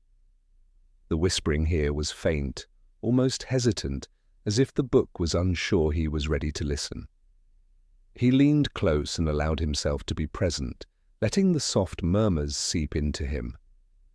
The words were simple, yet profound: patience, care, and noticing small miracles in the ordinary. He realized that the library's purpose was not to teach facts, but to cultivate perception, attention, and gentle awareness. Rick finally joined him more closely, placing a hand on Morty's shoulder. "This is one of the rare places," he said quietly, "where the world slows down enough to show you its heart. Most people never find it. You did. That matters." Morty felt a quiet pride, but it was the soft, reflective kind that settled into his chest and lingered there, unassuming and calm. It was not about accomplishment, but understanding and the reward of patient attention. Night fell, and the library grew cooler and quieter. Morty lingered a moment longer, touching a spine, feeling the gentle vibration of 100 stories intertwining. He closed the door softly behind him, carrying the resonance of the whispers with him. The world outside seemed louder by comparison, yet he now knew that there were hidden pockets where quiet attention revealed more than any loud event ever could. As he lay in bed that night, Morty dreamt of the whispering library.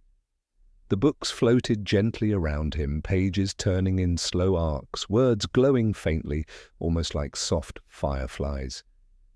Each story carried a subtle lesson, a rhythm, a heartbeat, and Morty felt himself cradled in the quiet wisdom of generations.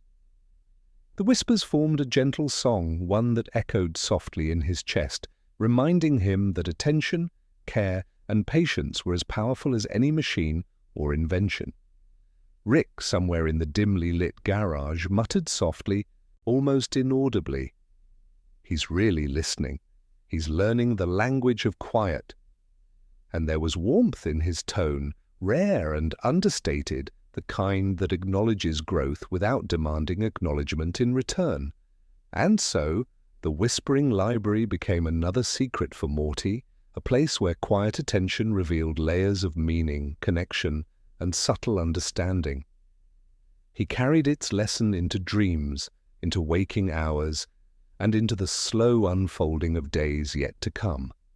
That the smallest attentions, the softest observations, could open worlds far deeper than the loudest moments ever could. Morty discovered the river on a morning when the fog had settled over the town like a soft blanket. It was not remarkable at first glance, a gentle ribbon of water weaving through trees reflecting the muted grey of the sky. Yet as he approached, he noticed something faint, almost imperceptible.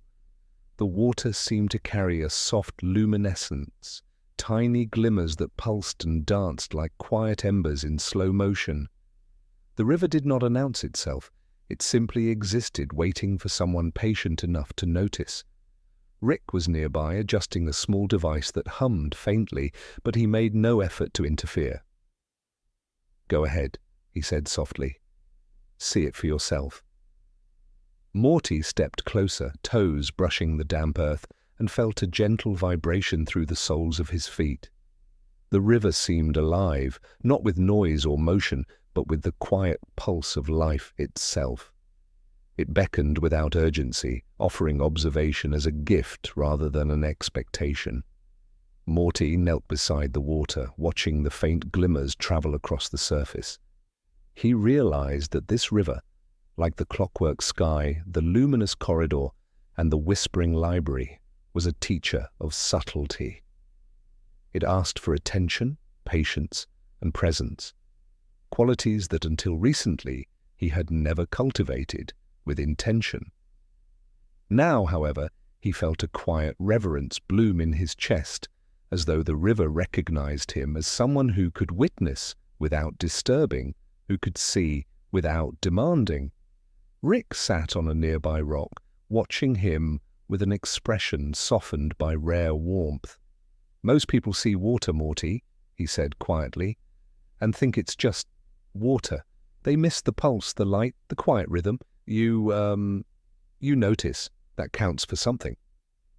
Morty nodded, feeling the truth of the words resonate within him. He understood that this was not a moment for excitement or action, but for careful presence, the gentle recognition of patterns hidden beneath apparent simplicity. The river seemed to respond to his attention. Glimmers increased subtly as he leaned closer, tracing the arcs of reflection with his fingers, barely touching the surface. He felt tiny ripples pulse through his palms, spreading into his chest and grounding him in a way that words could not describe. It was a quiet kind of wonder, one that did not shout or demand recognition, but simply existed and allowed itself to be experienced fully. Morty noticed the faint hum of insects near the riverbank, the gentle rustle of leaves in the fog, the distant call of a bird just waking. Each sound, each vibration seemed to weave into the river's quiet rhythm, forming a tapestry of subtle connections. He realized that the river carried more than water. It carried the memory of the world around it, the pulse of life sustained by careful balance, unnoticed yet persistent. Rick finally spoke again, voice low and reflective. "The faintest light, Morty. It's often the most important, the one most people overlook. It shows the way if you pay attention. You're seeing it now. Good." Morty felt a warmth settle in his chest, a calm that was steady yet expansive.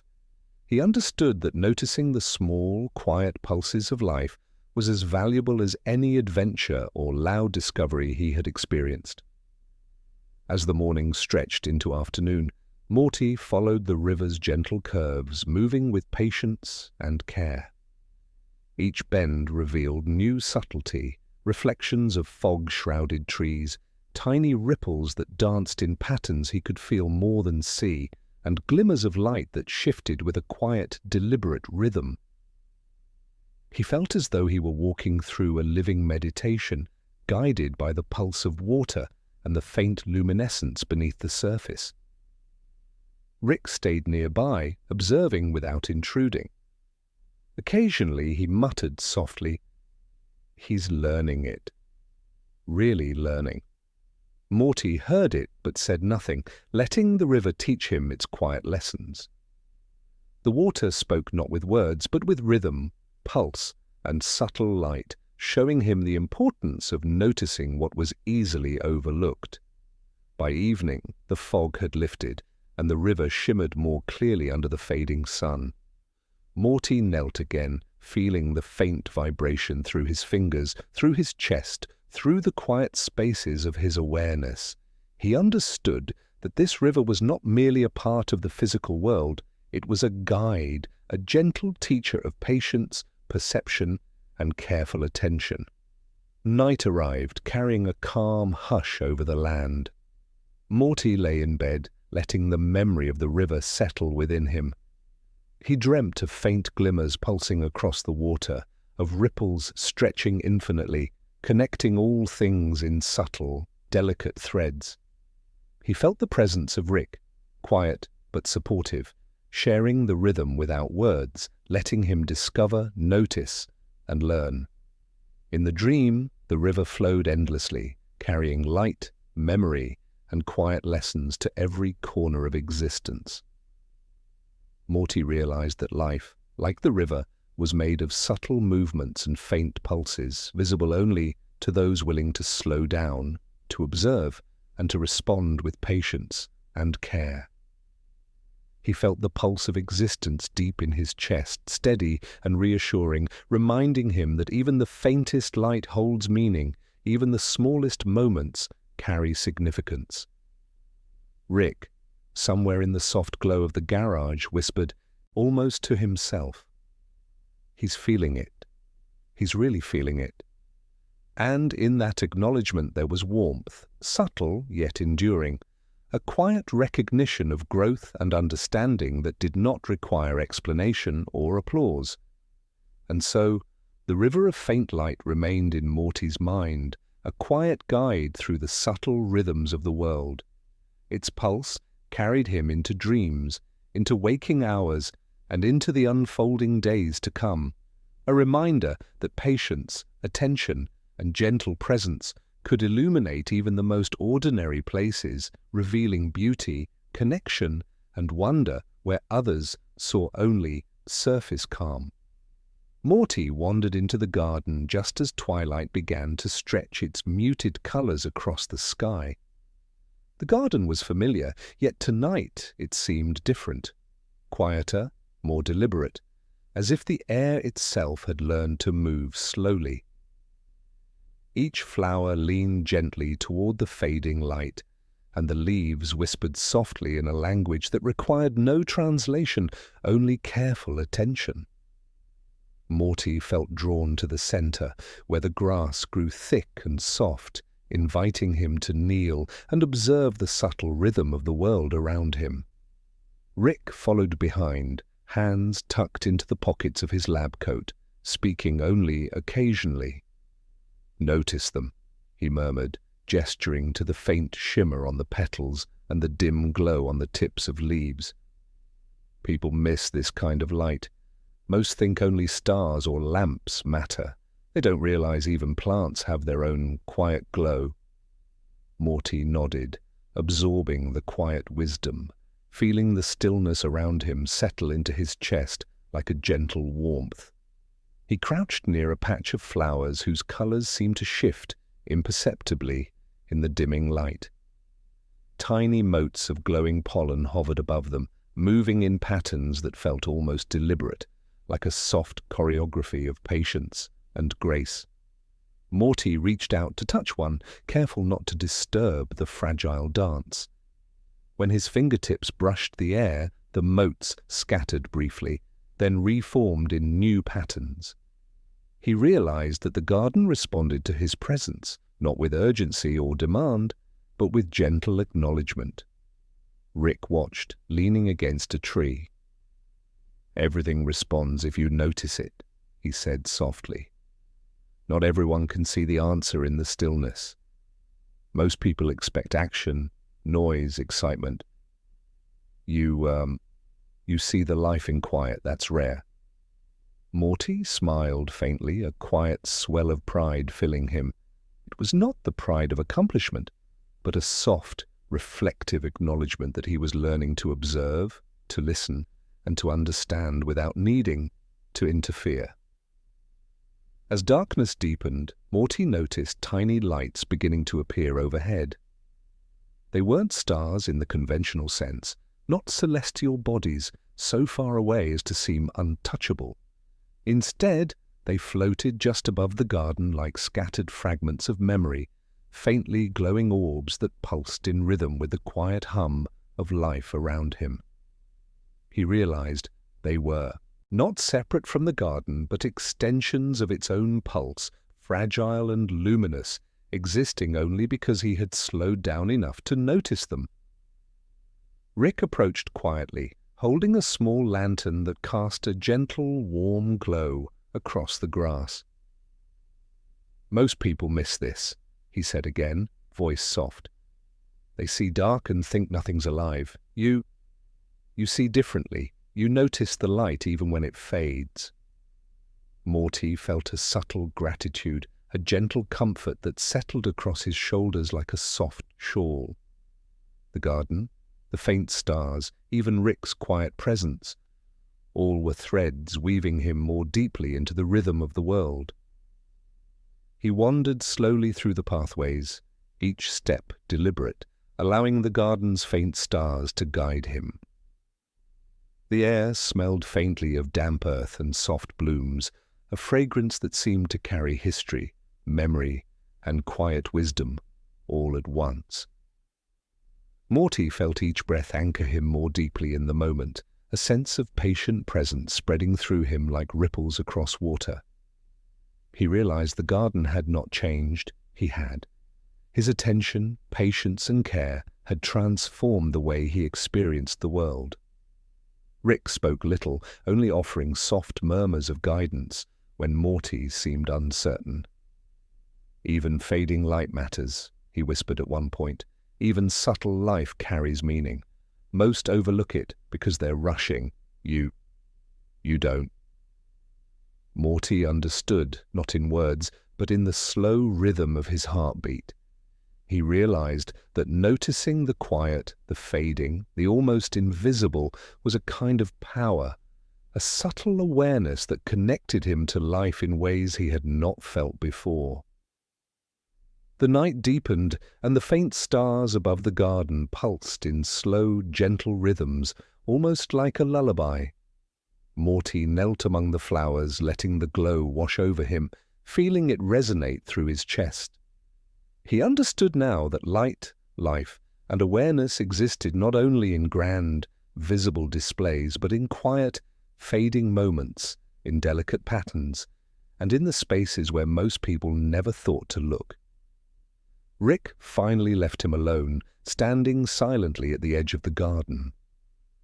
Morty remained, absorbing the quiet pulse of the world, feeling a profound connection to the faint stars, the glowing pollen, and the subtle rhythm of life itself. He realized that these moments, fragile and ephemeral, were gifts, delicate but enduring, waiting for those willing to slow down, listen, and notice. As he returned home that night, Morty carried the soft light within him, a gentle awareness that even fading stars could illuminate his path. Lying in bed, he dreamt of gardens stretching endlessly, motes of faint glow pulsing in rhythm with the heartbeat of the earth. He dreamt of quiet stars, soft and patient, guiding him through paths of gentle understanding, and he felt the comfort of presence, care, and observation settling like a warm, quiet cloak around him. Rick, in the quiet hum of the garage, murmured, softly, almost to himself, "He's learning. He sees the light even when it fades." And in that soft acknowledgement there was warmth, quiet pride, and an unspoken connection that required no explanation, only patient witnessing.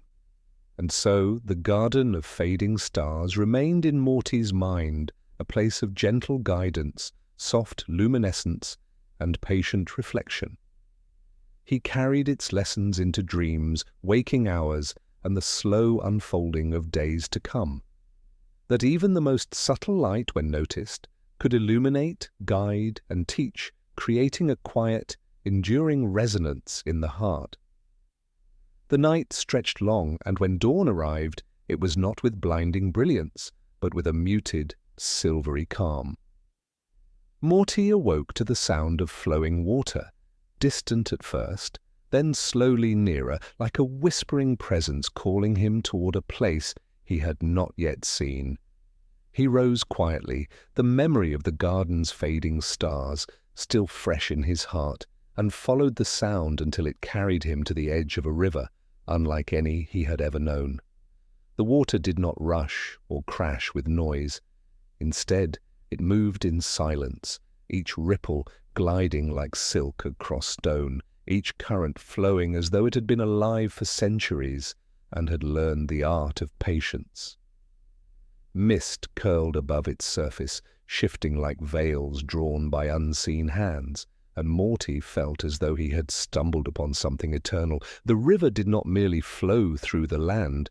It seemed to flow through memory, through time, through the very pulse of the world. Rick arrived a few moments later, his steps heavy but measured. He stood beside Morty and looked out across the slow, deliberate water. "This is one of the old rivers," he murmured, his voice hushed, as though unwilling to disturb the stillness. "It's been flowing longer than cities have stood, longer than stars you know have burned. It carries more than water. It carries what the world chooses to remember." Morty knelt at the bank, dipping his hand into the cold, quiet stream. The sensation startled him, not for its chill, but for the weight it carried. Images flickered across his mind, faint and translucent, faces he did not know, places that seemed familiar, yet unreachable, echoes of laughter, shadows of sorrow. The river held them all, not with urgency, but with a steady patience, a reminder that nothing ever truly vanished. Everything found its way into the current. He pulled his hand back, trembling softly, but not from fear. He felt reverence, as if he had brushed against a truth too vast to hold all at once. Rick placed a hand on his shoulder, grounding him. "It doesn't belong to you alone," he said. "The river doesn't keep memory for one person. It carries everything: joy, grief, beginnings, endings. You can touch it, feel it, but you cannot hold it. The current teaches you to let go." Morty sat down on the grass, gazing at the flow. He noticed how the water reflected the sky, not in perfect clarity, but in a soft, dreamlike distortion. The clouds seemed to move differently on the river's surface, as if the water remembered skies from centuries past and layered them with the present. He could not tell where now ended and memory began. As the morning grew, Morty followed the river's curve along a narrow path. Birds moved in silence above, their wings cutting the mist like slow brushstrokes across canvas. The further he walked, the more he felt the weight of the river within him, not as a burden, but as a calm reminder that he too was part of a current, that his own life was flowing within a larger, endless stream. Rick walked beside him, speaking only when necessary. "Most people fight the current," he said softly. "They try to hold every moment, every feeling, every memory. They forget the river isn't meant to be dammed, it's meant to be trusted. You let it carry you, and in that trust, you find peace." Morty listened, feeling the words settle inside him like stones sinking gently to the riverbed. He thought of all the moments he had clung to, fears, doubts, regrets, and wondered if perhaps the river was teaching him that release was not loss but transformation, that to let go was not to forget but to allow memory to find its place in the larger flow. At one bend of the river, Morty stopped. Across the water he saw faint figures, shadows of people walking, standing, waiting. They shimmered like reflections that had taken shape, neither threatening nor welcoming, simply existing as part of the current.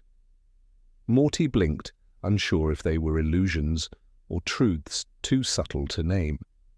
Rick watched him carefully and said, "They're echoes. Not alive, not gone. The river holds what once was and shows it to those willing to see." Morty felt no fear.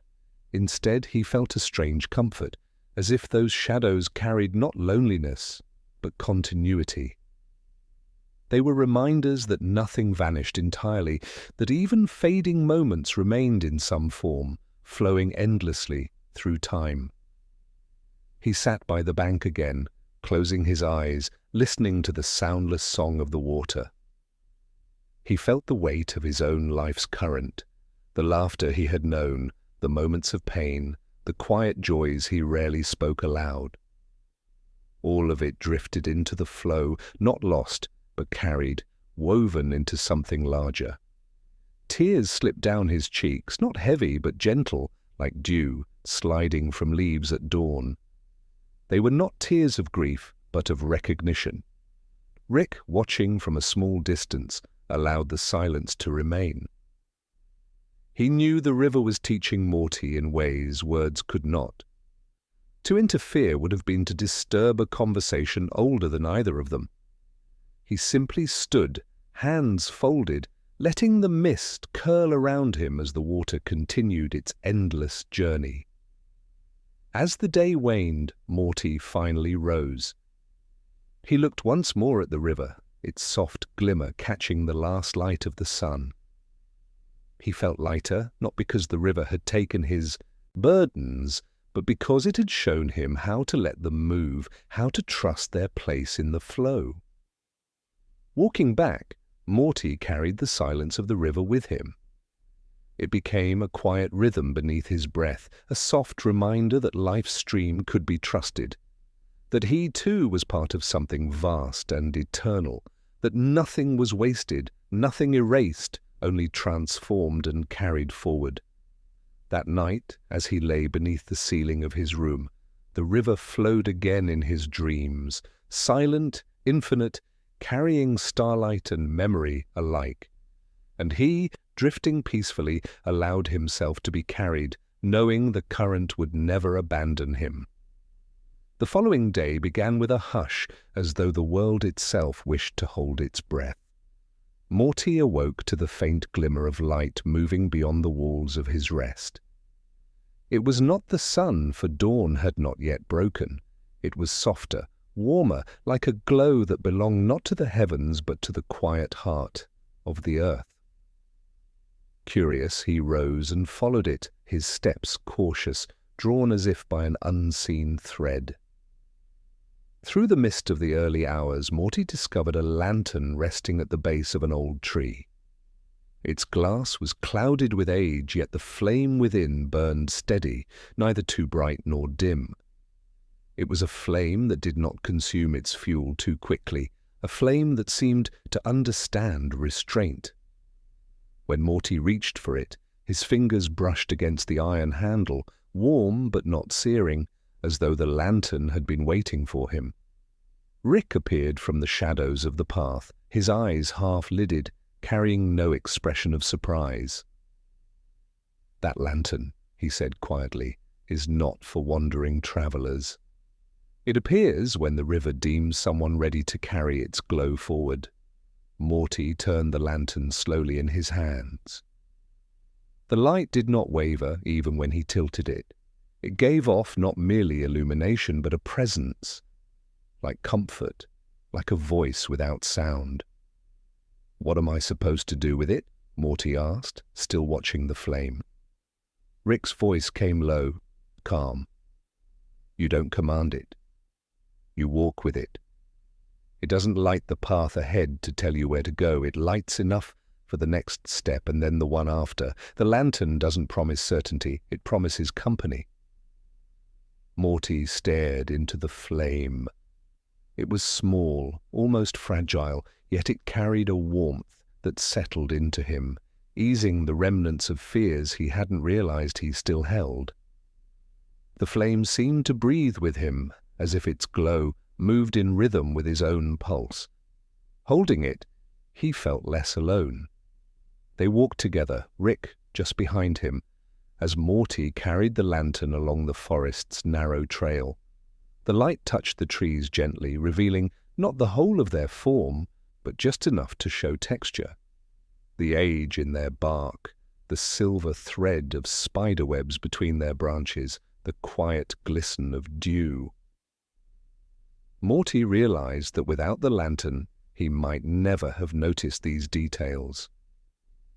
Its glow did not show everything, but it showed what mattered in the moment. After some time, Morty asked softly, "Why does it feel alive? Like it's listening?" Rick gave a faint, almost invisible smile. "Because it is.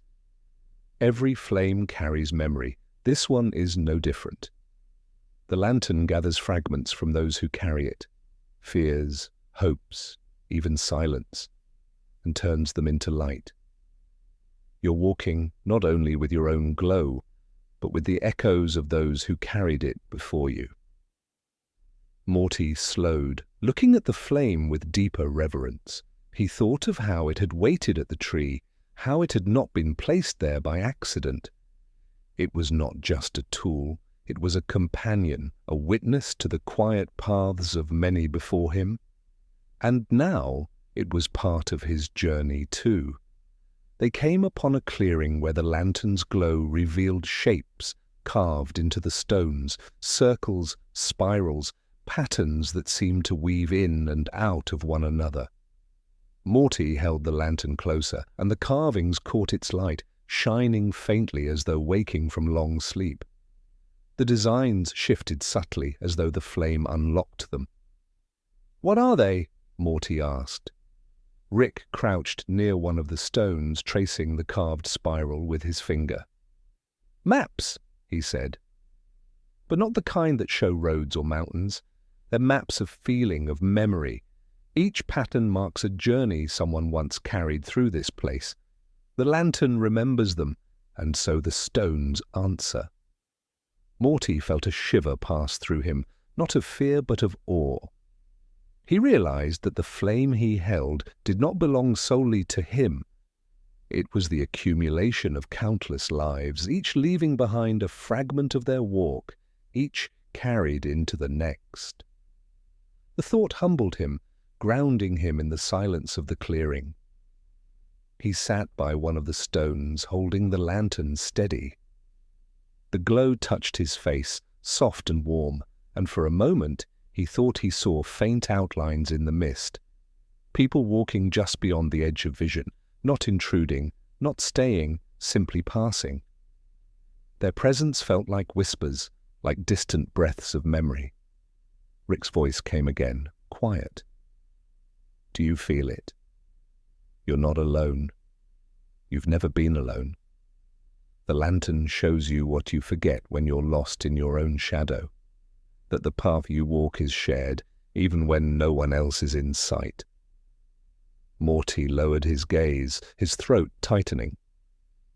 He thought of all the nights he had felt adrift, of moments where silence had felt like abandonment. Yet here, with the lantern's steady flame, he understood something deeper. Silence was not absence. It was presence, too quiet for the untrained heart to hear. Hours passed as they remained by the clearing. Morty did not speak much, but he felt the flame speaking to him in its own way, in warmth, in subtle flickers, in the way it never faltered even when the wind rose gently. The lantern did not need words. It simply glowed, and in its glow, Morty felt seen. When at last they rose to leave, Morty noticed that the flame did not weaken with time. If anything, it seemed to grow steadier, as though responding to his willingness to carry it. He realized then that it was not the lantern choosing him, nor him choosing the lantern. They had chosen each other in the quiet recognition that both carried something worth protecting. As they walked back toward the river's sound, Morty held the lantern close. He no longer worried about the darkness around him. The glow was enough. More than enough. That night, when he rested again, he placed the lantern by his side. Its light pooled softly against the walls, not harsh, not overbearing. It was the kind of light that asked nothing but to be present, the kind of light that reminded him of a truth Rick had once spoken.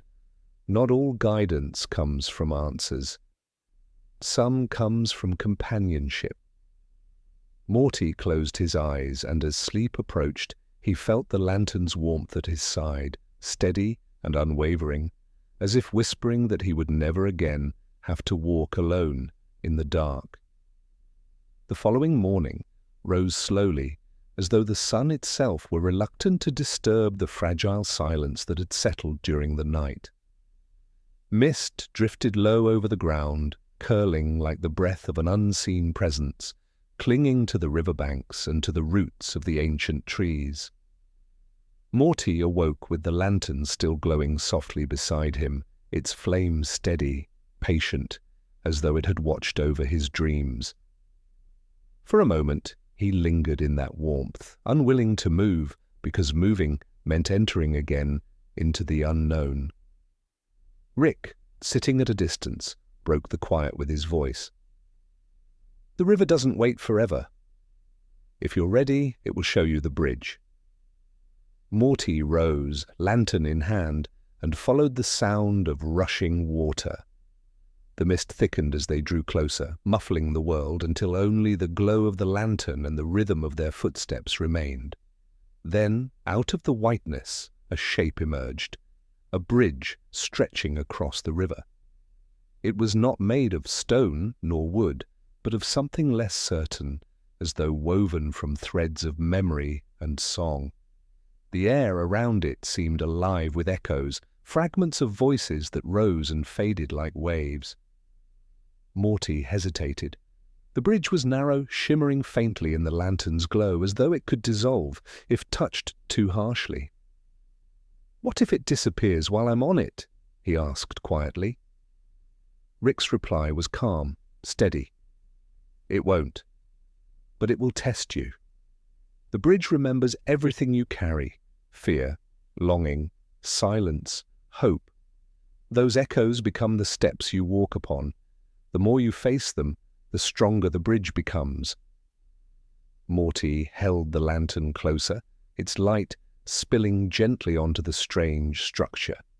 The flame quivered faintly, as though recognizing the task ahead. He took a slow breath and placed his first foot upon the bridge. The surface beneath him rippled, but held firm. Each step stirred a sound, a voice, faint, like memory unfolding. At first, the voices were soft murmurs, too quiet to understand, but as Morty moved further, the echoes grew clearer. He heard laughter from long ago, the sound of running water, the faint call of someone he had once known. Then came heavier sounds, arguments, moments of regret, fragments of sorrow that pricked at his chest like thorns. The bridge was not letting him pass unchallenged. It was asking him to carry these echoes, to acknowledge them. The lantern's flame responded, glowing brighter whenever he steadied himself. He realized then that the light was not shielding him from the echoes, but illuminating them gently, giving him the courage to hear without turning away. Halfway across, the mist grew thicker and the echoes turned sharper. Morty heard voices that spoke his fears aloud, voices that whispered doubts he had tried to bury, that he was too small, too uncertain, too lost to matter in the great tide of things.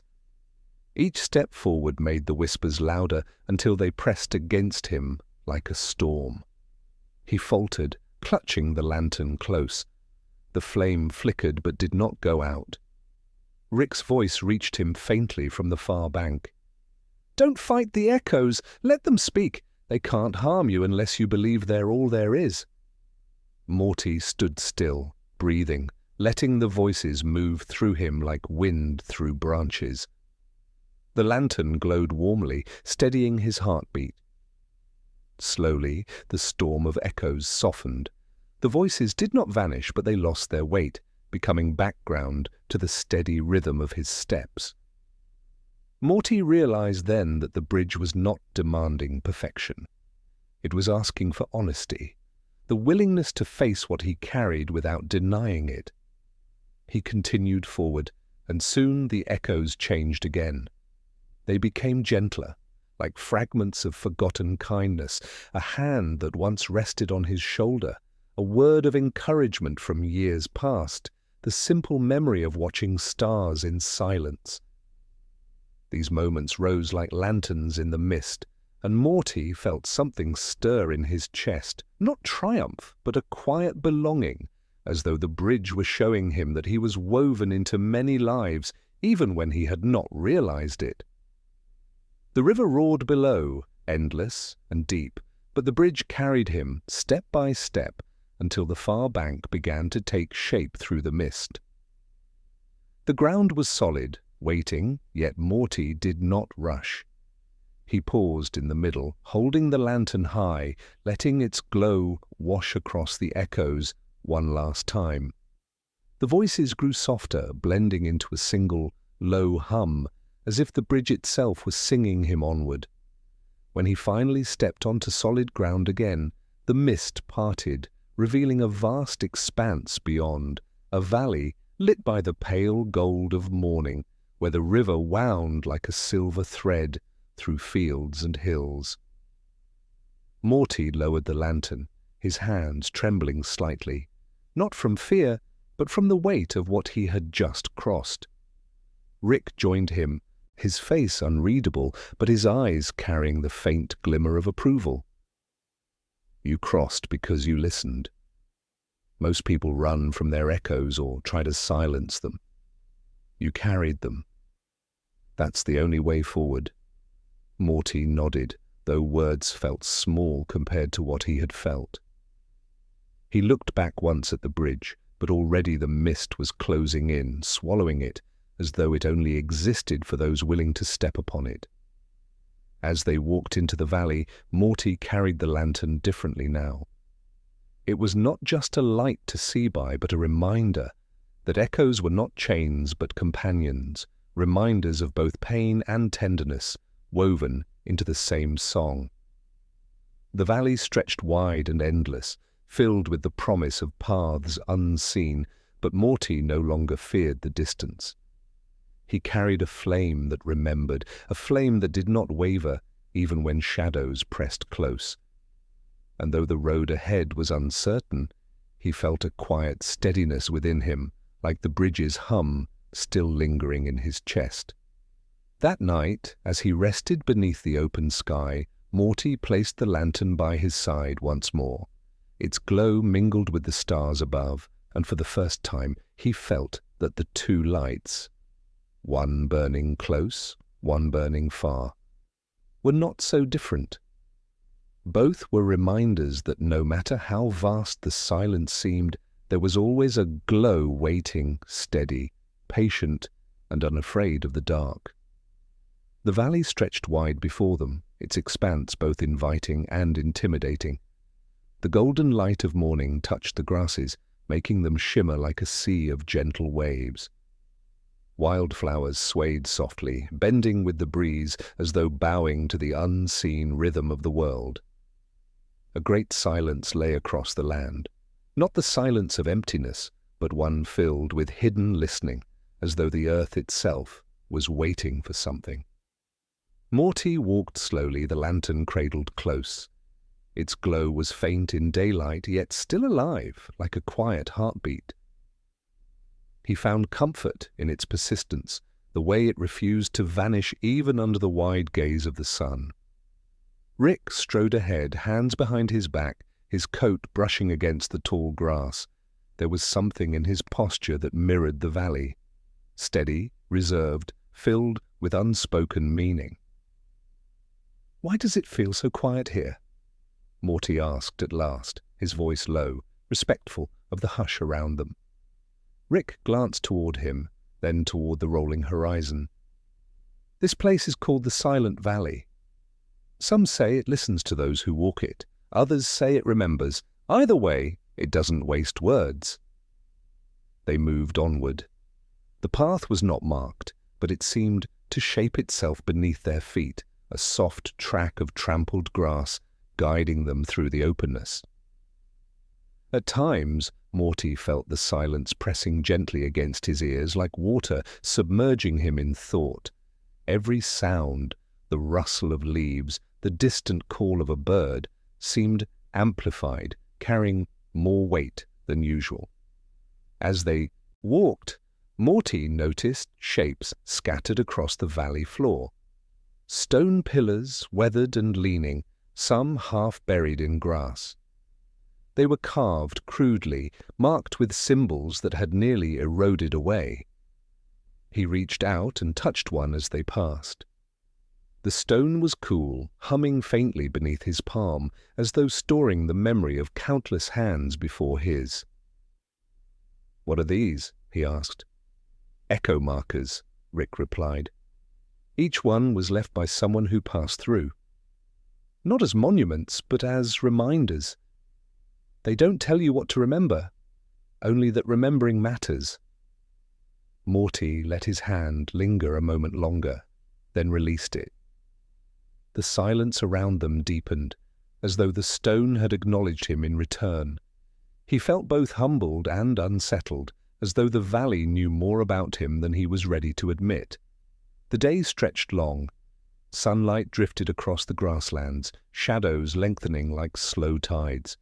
Morty grew weary, but there was a calmness in his steps, as though the silence itself carried him forward. When they paused to rest beside a stream, he gazed at his reflection in the water. For the first time, he noticed that the lantern's glow was mirrored faintly in his eyes, a spark that followed him even in daylight. Rick spoke as he filled a flask from the stream. "Most travelers find this valley hard. The silence forces them to face themselves. No noise to hide behind, no voices to drown the rest. Just the sound of your own thoughts." Morty swallowed, his throat dry despite the water. He had felt it already. The quiet was like a mirror, showing him things he had not wanted to see. His fears, his doubts, his longing for guidance, his uncertainty about who he truly was. And yet, within the weight of it, there was also a strange clarity. The silence did not accuse him. It simply revealed. By evening, they reached a rise in the valley where the ground sloped upward into a gentle hill.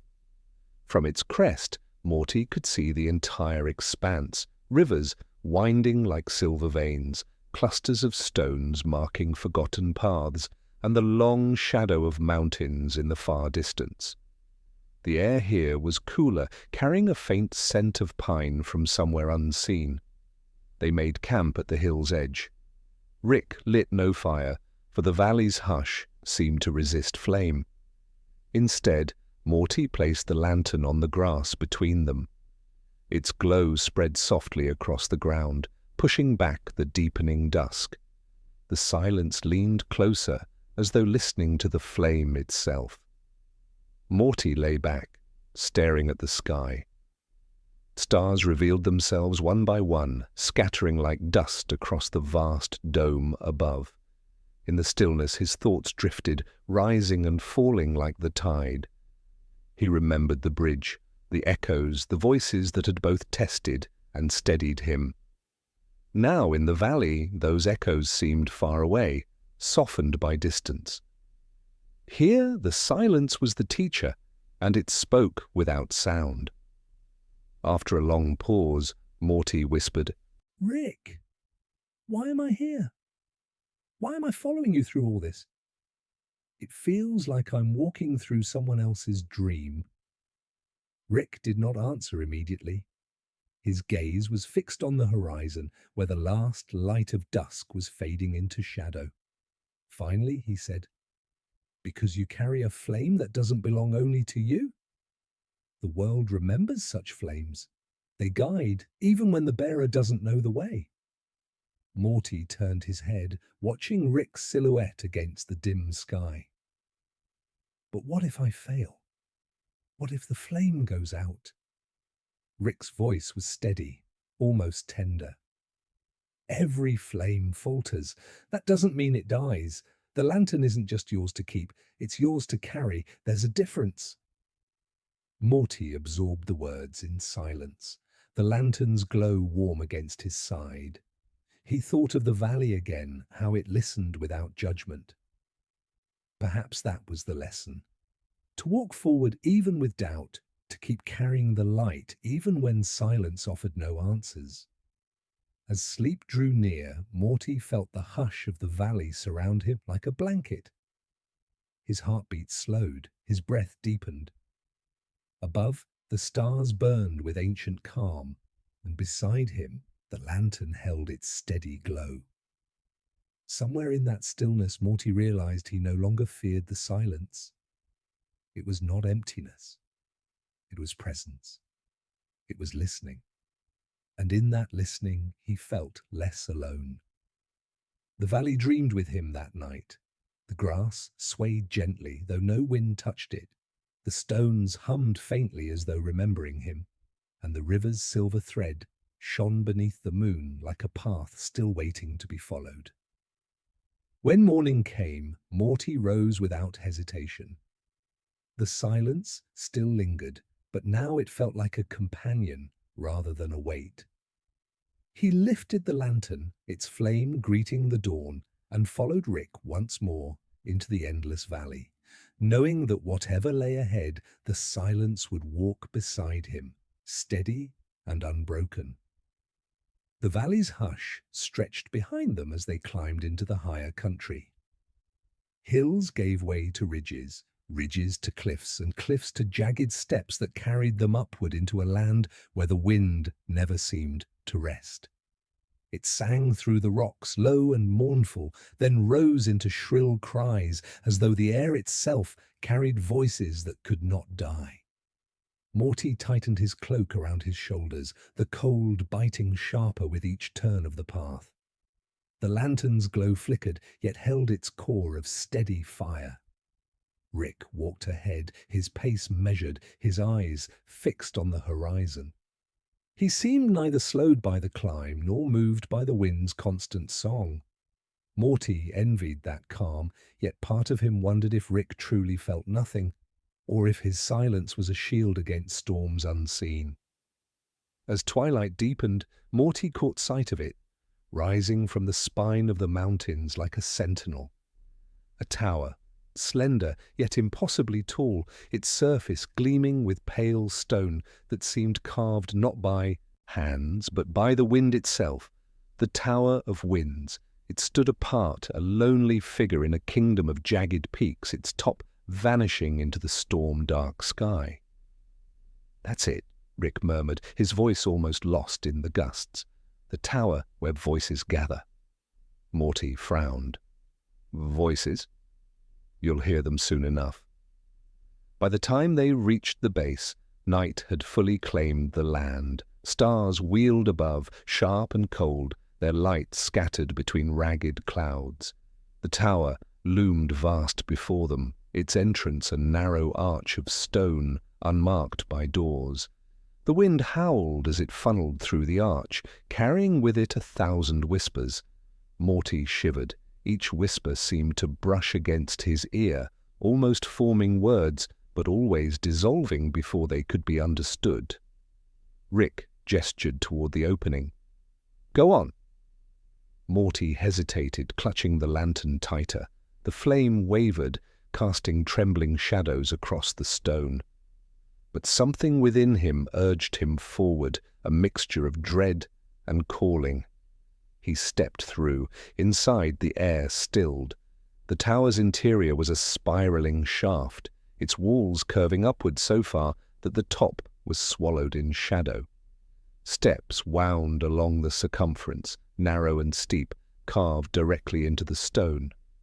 The lantern's light revealed carvings on the walls, faces etched in shallow relief, their eyes closed, their mouths parted as if mid-breath, each face different, yet all bound by the same serenity. Morty ran his fingers over one. It was cool, almost damp, and beneath his touch he felt a faint vibration, as though the stone itself was breathing. He drew back quickly. Rick entered behind him, his coat swaying as he glanced up the spiraling path. Every traveler leaves their breath here, their sighs, their last words, their songs. The wind carries them upward. That's why the tower sings. Morty swallowed hard. "And we have to climb it?" Rick gave a small shrug. "No one has to. But if you want the truth the tower holds, there's only one way." So they began to climb. Step after step, the spiral carried them higher. The silence of the valley seemed far away now. Here, the air was alive with sound. Whispers swelled around them, growing clearer the higher they climbed. At first, Morty thought it was his imagination, but soon he began to catch fragments. A voice calling a name long forgotten, a sob muffled by time, a lullaby sung in a language he could not recognize. His chest tightened. Each sound struck something deep inside him, pulling memories to the surface. He remembered his mother's voice, the way she used to sing to him when he couldn't sleep. He remembered arguments, harsh words flung in moments of weakness. He remembered laughter too, faint echoes of warmth.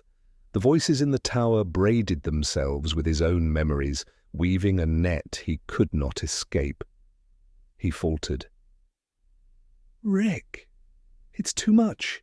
It feels like they're pulling me in." Rick's eyes softened. "That's what they do. But remember, they're only voices. They can't take you unless you give yourself away." Morty nodded, though his breath came ragged. He tightened his grip on the lantern, letting its warmth anchor him. The flame steadied, pushing back against the pull of the whispers. He took another step, and another. The climb seemed endless. Hours passed, though the measure of time became strange within the tower. Sometimes the whispers fell silent, replaced by long stretches of breathless stillness. Other times they rose into crescendos of overlapping cries, so loud Morty thought the stone itself might shatter. But through it all, the spiral continued upward, always upward. At last, they reached a landing, a narrow platform that opened into a chamber near the tower's peak. The walls here were not smooth, but cut with deep hollows like great mouths open to the sky. Wind poured through them, carrying the voices outward into the night. Morty stepped into the chamber and gasped. Before him rose a column of pure air, swirling upward like a living stream. Within it danced countless flickers of light, tiny as fireflies, yet bright enough to illuminate the stone. Each flicker moved with purpose, darting and circling, their glow entwined with the voices that filled the air. Rick spoke softly. Breaths given shape, every voice, every sigh, every last word left behind here, they rise into the current. They become part of the great wind that moves across the world. Morty stared, his heart thundering. The lights seemed alive, or they were not just sparks, but fragments of memory, of being. He saw a flicker slow before him, pulsing faintly. For a moment he swore he saw a face within it, tender and fleeting before it drifted upward again. "Why bring me here?" Morty asked, his voice trembling. Rick's gaze was steady. "Because the lantern doesn't just carry light, it carries breath. It listens, it remembers. You needed to see what that means." Morty looked down at the lantern in his hands. Its flame shimmered, answering the lights around it, pulsing as though in recognition. He felt a connection, not just to the tower, but to every voice it contained, to every soul that had ever walked these paths and left their breath behind. A tide of sorrow rose in him, but alongside it came a deep, aching beauty. He whispered, "It's all still here. None of it's lost." Rick nodded. "Nothing is ever truly lost, only carried forward in ways we don't always understand." Morty felt tears sting his eyes. The weight of the journey, the silence of the valley, the voices of the tower, all of it pressed against him, not to crush, but to shape. For the first time, he did not fear the weight. He held it, let it rest in him, and found that he could still breathe. They stood together in the chamber as the wind roared around them, carrying voices into the endless night. The lantern's flame burned bright, unshaken, a small but unyielding fire against the storm.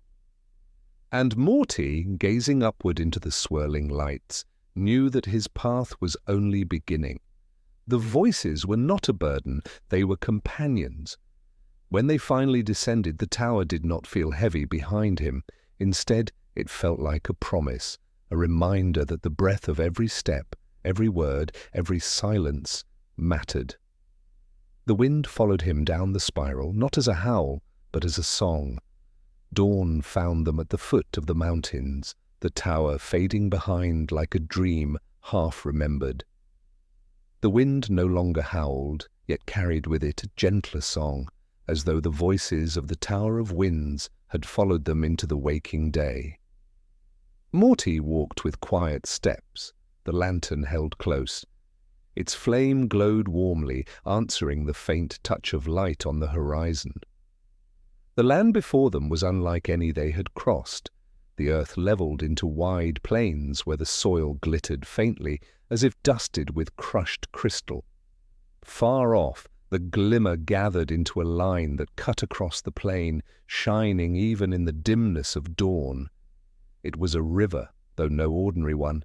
It shimmered like a mirror, smooth and flawless, reflecting the sky with unsettling clarity. "The river of glass," Rick said, his voice low. "No current, no ripples, but it runs deeper than any sea." Morty's brow furrowed. "A river without water?" "Not without water," Rick replied. "Just not the kind you've ever seen." As they approached, Morty felt his breath catch. The surface stretched wide, perfectly still, a sheet of liquid crystal that reflected their figures with startling sharpness. Every detail was mirrored, the folds of their cloaks, the lantern's flame, even the weary look in Morty's eyes. Yet there was something strange about the reflection. When Morty leaned closer, he saw that his mirrored self did not follow perfectly. The reflection's eyes lingered longer, its mouth curved differently, almost as if it were considering him. He staggered back. "Rick, it's moving wrong." Rick gave a slow nod. "The river doesn't just reflect, it remembers. What you see is not only yourself, but what you carry. Regrets, choices, paths not taken. That's why it's dangerous to stare too long." Morty's stomach turned, but curiosity pulled at him all the same. He glanced again, more carefully this time. His reflection looked younger, almost childlike, clutching the lantern with wide-eyed fear. The image dissolved a heartbeat later, replaced by his present self. He shivered and looked away.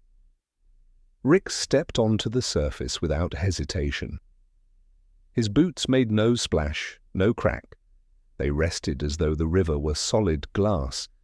Yet as he walked, faint ripples spread behind him, shimmering with colors that no ordinary water could hold. Morty hesitated, then followed, his breath catching when his own foot met the surface. It felt solid, smooth as polished stone, but beneath it he sensed a depth so vast it made his stomach lurch. The silence of the river was immense. Their steps made no sound, only faint light spreading outward like ink in water. Morty tried not to look down, but the temptation was unbearable. The glassy surface reflected not just his form, but endless fragments like layers of memories stacked beneath one another. He saw himself laughing in childhood, saw himself crying alone, saw himself standing at crossroads where he had chosen one path while another lay forever behind. He whispered, "It's like it knows everything I've ever been." Rick's voice came steady, almost weary. "It does.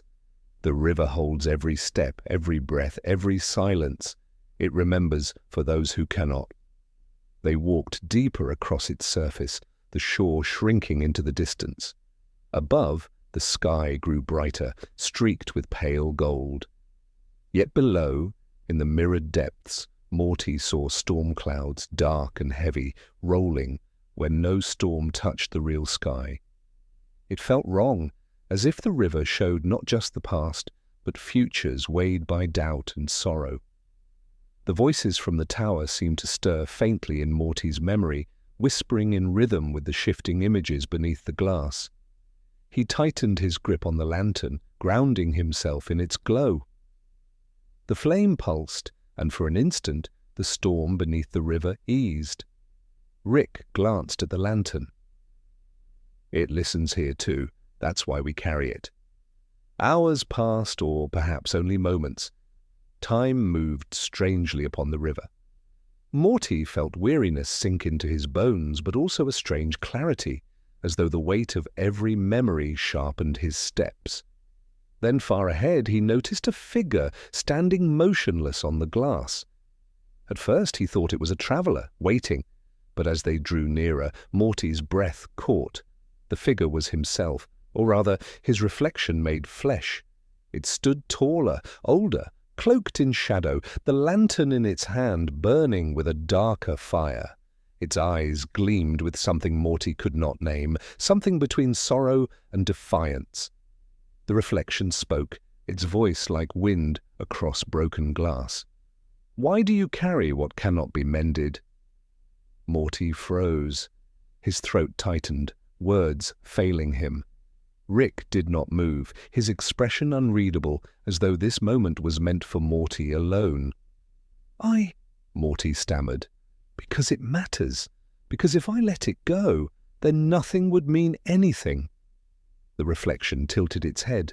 "And if carrying it breaks you?" Morty's chest ached. He thought of all the voices in the tower, all the faces carved in stone. He thought of the weight of memories, the ache of loss, the fear of failing again. He raised the lantern, its flames steady in his trembling hand. "Then I'll break," he whispered, "but I'll still carry it." The reflection's gaze lingered, then slowly it lowered its lantern. The flame within it flickered once and vanished, leaving only smoke. The figure dissolved into shards of light that sank into the river, scattering across its surface like stars across a night sky. Morty swayed, breathless. Rick stepped closer, his hand firm on Morty's shoulder. "You answered well." "I don't feel like I did," Morty said, voice unsteady. "That's because the river doesn't test for right or wrong. It only shows what you are willing to live with." They continued their crossing, the silence deeper now, yet somehow gentler. The river still shimmered with reflections, but they no longer pressed so heavily against Morty's chest. He felt the flame of the lantern burning stronger, as though his answer had given it a voice of its own. By dusk, they reached the far shore. The plains beyond stretched into shadow, dotted with stone outcroppings that glowed faintly with embedded crystals. Morty turned back once, gazing at the expanse of glass. In its vastness, he thought he saw countless figures walking still. Travelers of every kind, their steps etched into memory. Yet he knew only one reflection had truly mattered, and it now lived within him. Rick's voice pulled him from his thoughts. "Rest here. Tomorrow the road grows harsher." Morty nodded, setting the lantern beside him. Its flame glowed against the encroaching dark, steady as breath. The voices of the tower, the faces of the river, all gathered within its warmth. He lay down, exhaustion folding him into sleep, and for the first time in many nights the silence did not feel empty. Night gave way slowly, the lantern's glow keeping them company as the horizon bled pale light. The plains ahead were unlike any Morty had ever seen. Once they might have been whole, rolling fields of crystal and stone, but now they lay fractured, broken into jagged shards that jutted at strange angles, as though the earth itself had been shattered like glass and left unrepaired. Every step rang hollow beneath their boots. Slivers of crystal trembled underfoot, humming faintly, and when Morty paused to listen, he swore he could hear echoes trapped inside the stone. Whispers, sighs, fragments of words spoken long ago. The air was heavy, almost suffocating, thick with the memory of something that had broken here and never healed. Rick walked with slow, deliberate steps, his gaze fixed forward. His cloak caught the dim light and shimmered faintly, though the weariness in his stride betrayed how far they had come. Morty stayed close, the lantern swinging by his side, its flame casting soft circles of light across the uneven ground. Shadows leaned and stretched in every direction, making the jagged terrain seem alive. "Rick," Morty said quietly, "what happened here?" Rick's eyes moved across the shattered expanse. "A war long before you or I, not fought with swords, not with fire, but with memory. When too much weight is carried, something breaks. And this land, it remembers breaking." Morty shivered. The ground felt fragile, as though even their small steps pressed against old wounds. The further they went, the sharper the crystals became, jutting like frozen spears. Some reached as tall as trees, gleaming faintly within a light. Their surfaces reflected Morty's lantern in 1,000 fractured shapes, scattering his flame into shards. But the reflections were not always true. In one crystal, Morty saw himself standing taller, older, his eyes hardened. In another, he saw himself kneeling, clutching broken pieces of the lantern. The images shifted as he passed, each a possibility, each a question he dared not linger on. Rick noticed his silence. "Don't stare too long. The shards here don't just mirror. They cut. They'll slice through what you are, show you what you could become, what you fear becoming. Morty looked away, heart heavy. The whispers inside the crystals grew louder as they pressed deeper into the planes. At times, the voices rose in unison like a choir of sorrow. At other times, a single word rang out, clear enough to make Morty freeze. He swore he heard his name once, spoken in a tone that was neither cruel nor kind, but unbearably familiar. He clutched the lantern tighter, its flame pulsed, warm against the cold songs of the shards. Hours passed with the sun rising behind a veil of pale clouds. The shattered plains stretched endless, and Morty's legs ached from navigating the uneven ground. At times, they had to climb, pulling themselves over ridges of broken stone that split the earth like scars. At other times, the path descended into narrow valleys where crystal walls leaned close, whispering in voices too faint to decipher. As they crossed one such valley, Morty stumbled. His hand brushed a shard, and the surface flared with light. For an instant, he was no longer in the valley, but standing in another place entirely, a home he half remembered, warmth and laughter filling the air. He reached out, yearning, but the vision shattered like brittle glass. The crystal went dark. Morty collapsed to his knees, shaking. Rick knelt beside him, steadying him. That's how it works. The shards tempt with what was, or what might be. They'll bleed you dry if you let them. Morty's voice broke, but it felt so real. Rick's eyes softened, but his tone stayed firm. That's the danger. The past always feels real, even when it's gone. They pressed on, though Morty's chest remained tight, the ache of that fleeting warmth haunting him. The shards grew taller, as if the plains themselves were leading them towards something greater. Soon the air grew colder, sharper, filled with a ringing hum that reverberated through bone. At the heart of the shattered plains they found it, a colossal crystal spire, towering above all others. Its surface glowed with pale light, and its base was littered with countless fragments, as though it had shed pieces of itself for ages. The whispers here were louder than ever, not in chaos but in harmony, weaving together into a song that made Morty's heart ache. He could not look away.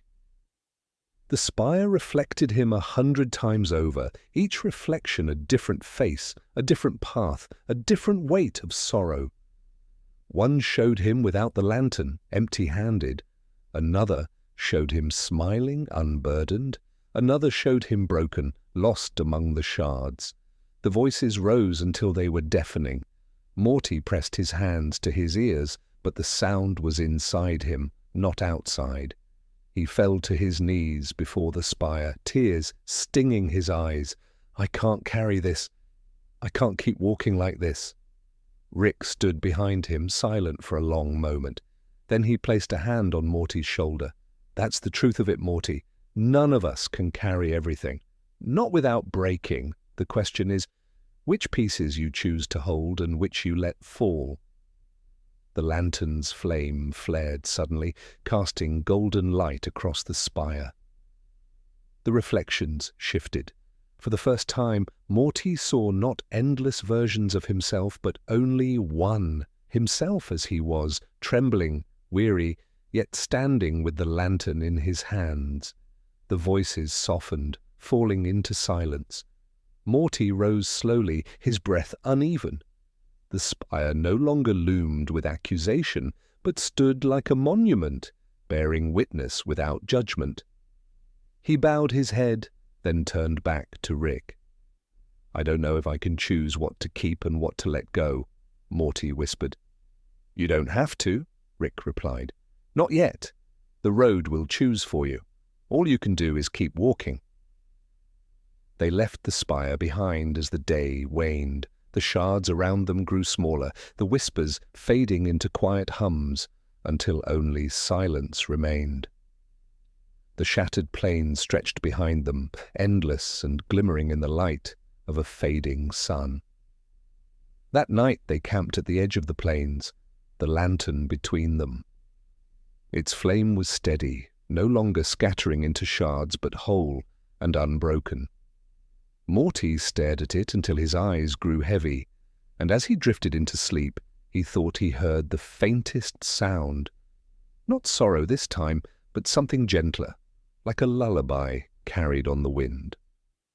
For the first time in many nights, his dreams did not feel like burdens. They felt like rest.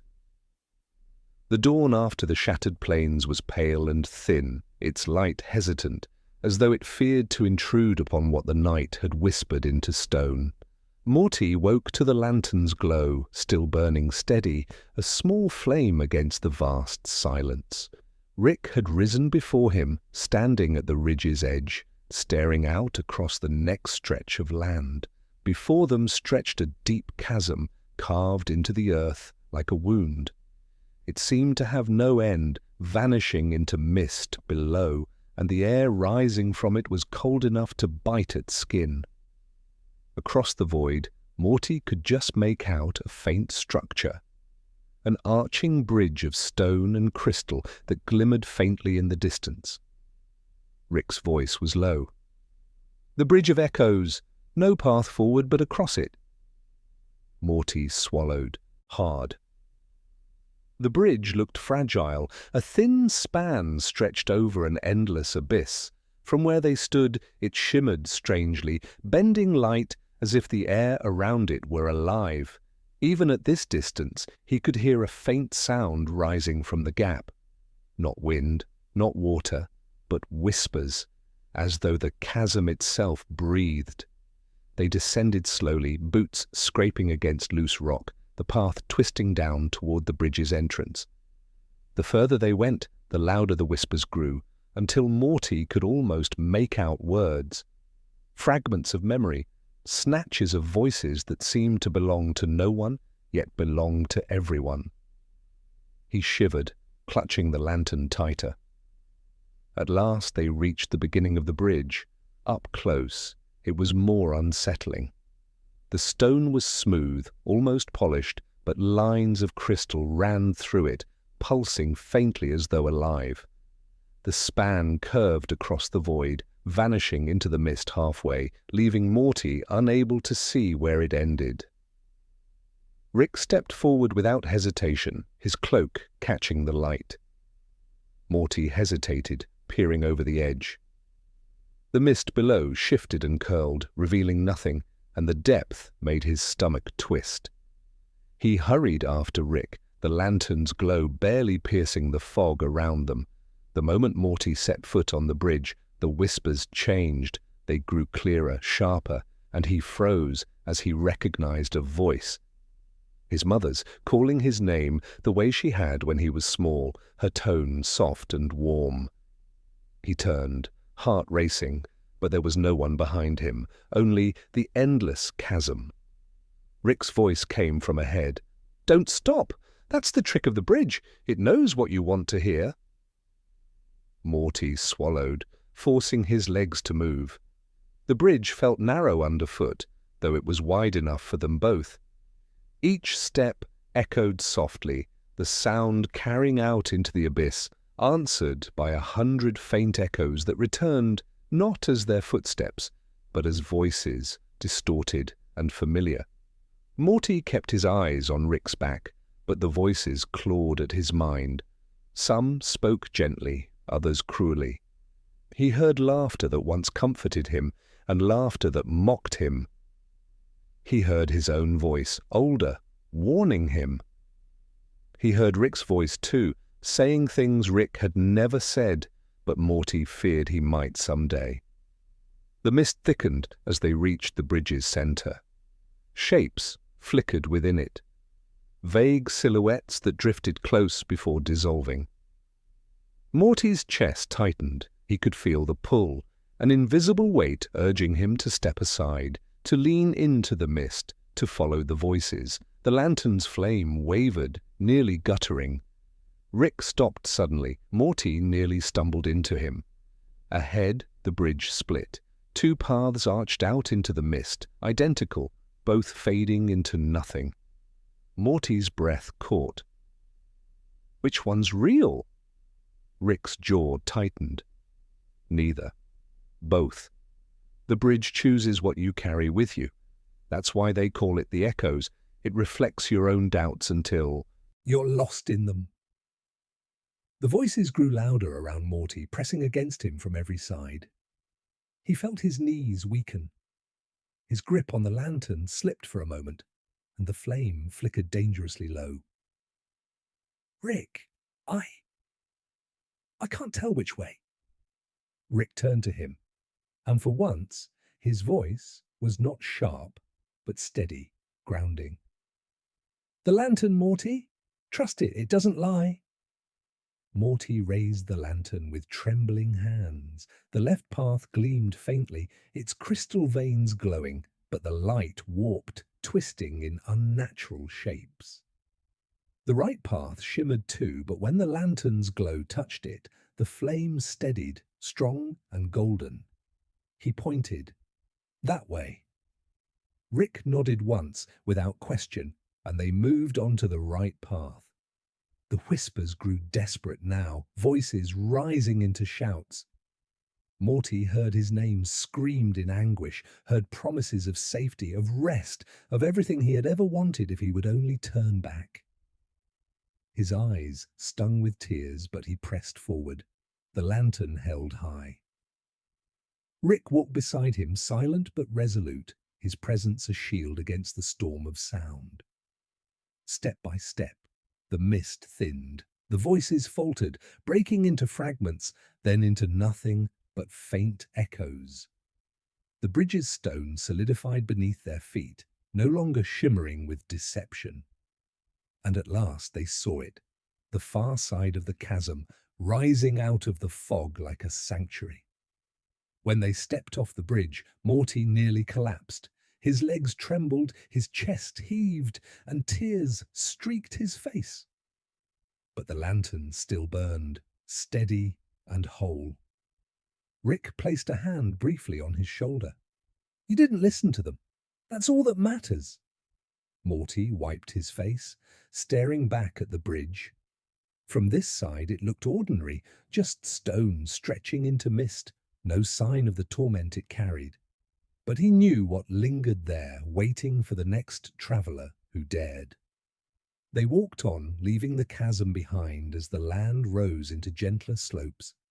The air felt lighter, though Morty's heart was still heavy. Yet with every step, the lantern's glow seemed warmer, as though rewarding his endurance.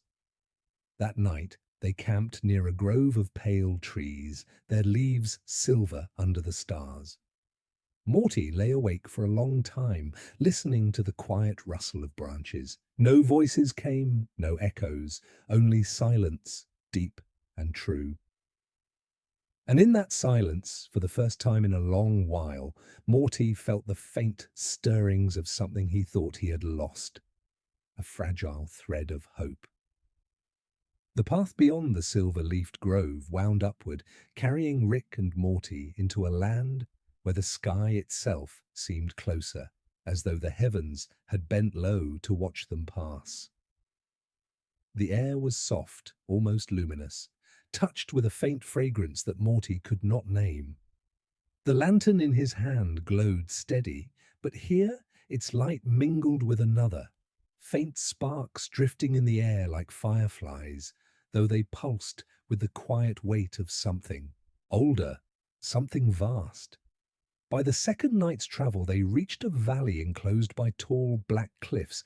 The entrance was narrow, veiled by hanging roots, but within lay an expanse so strange that Morty stopped in wonder.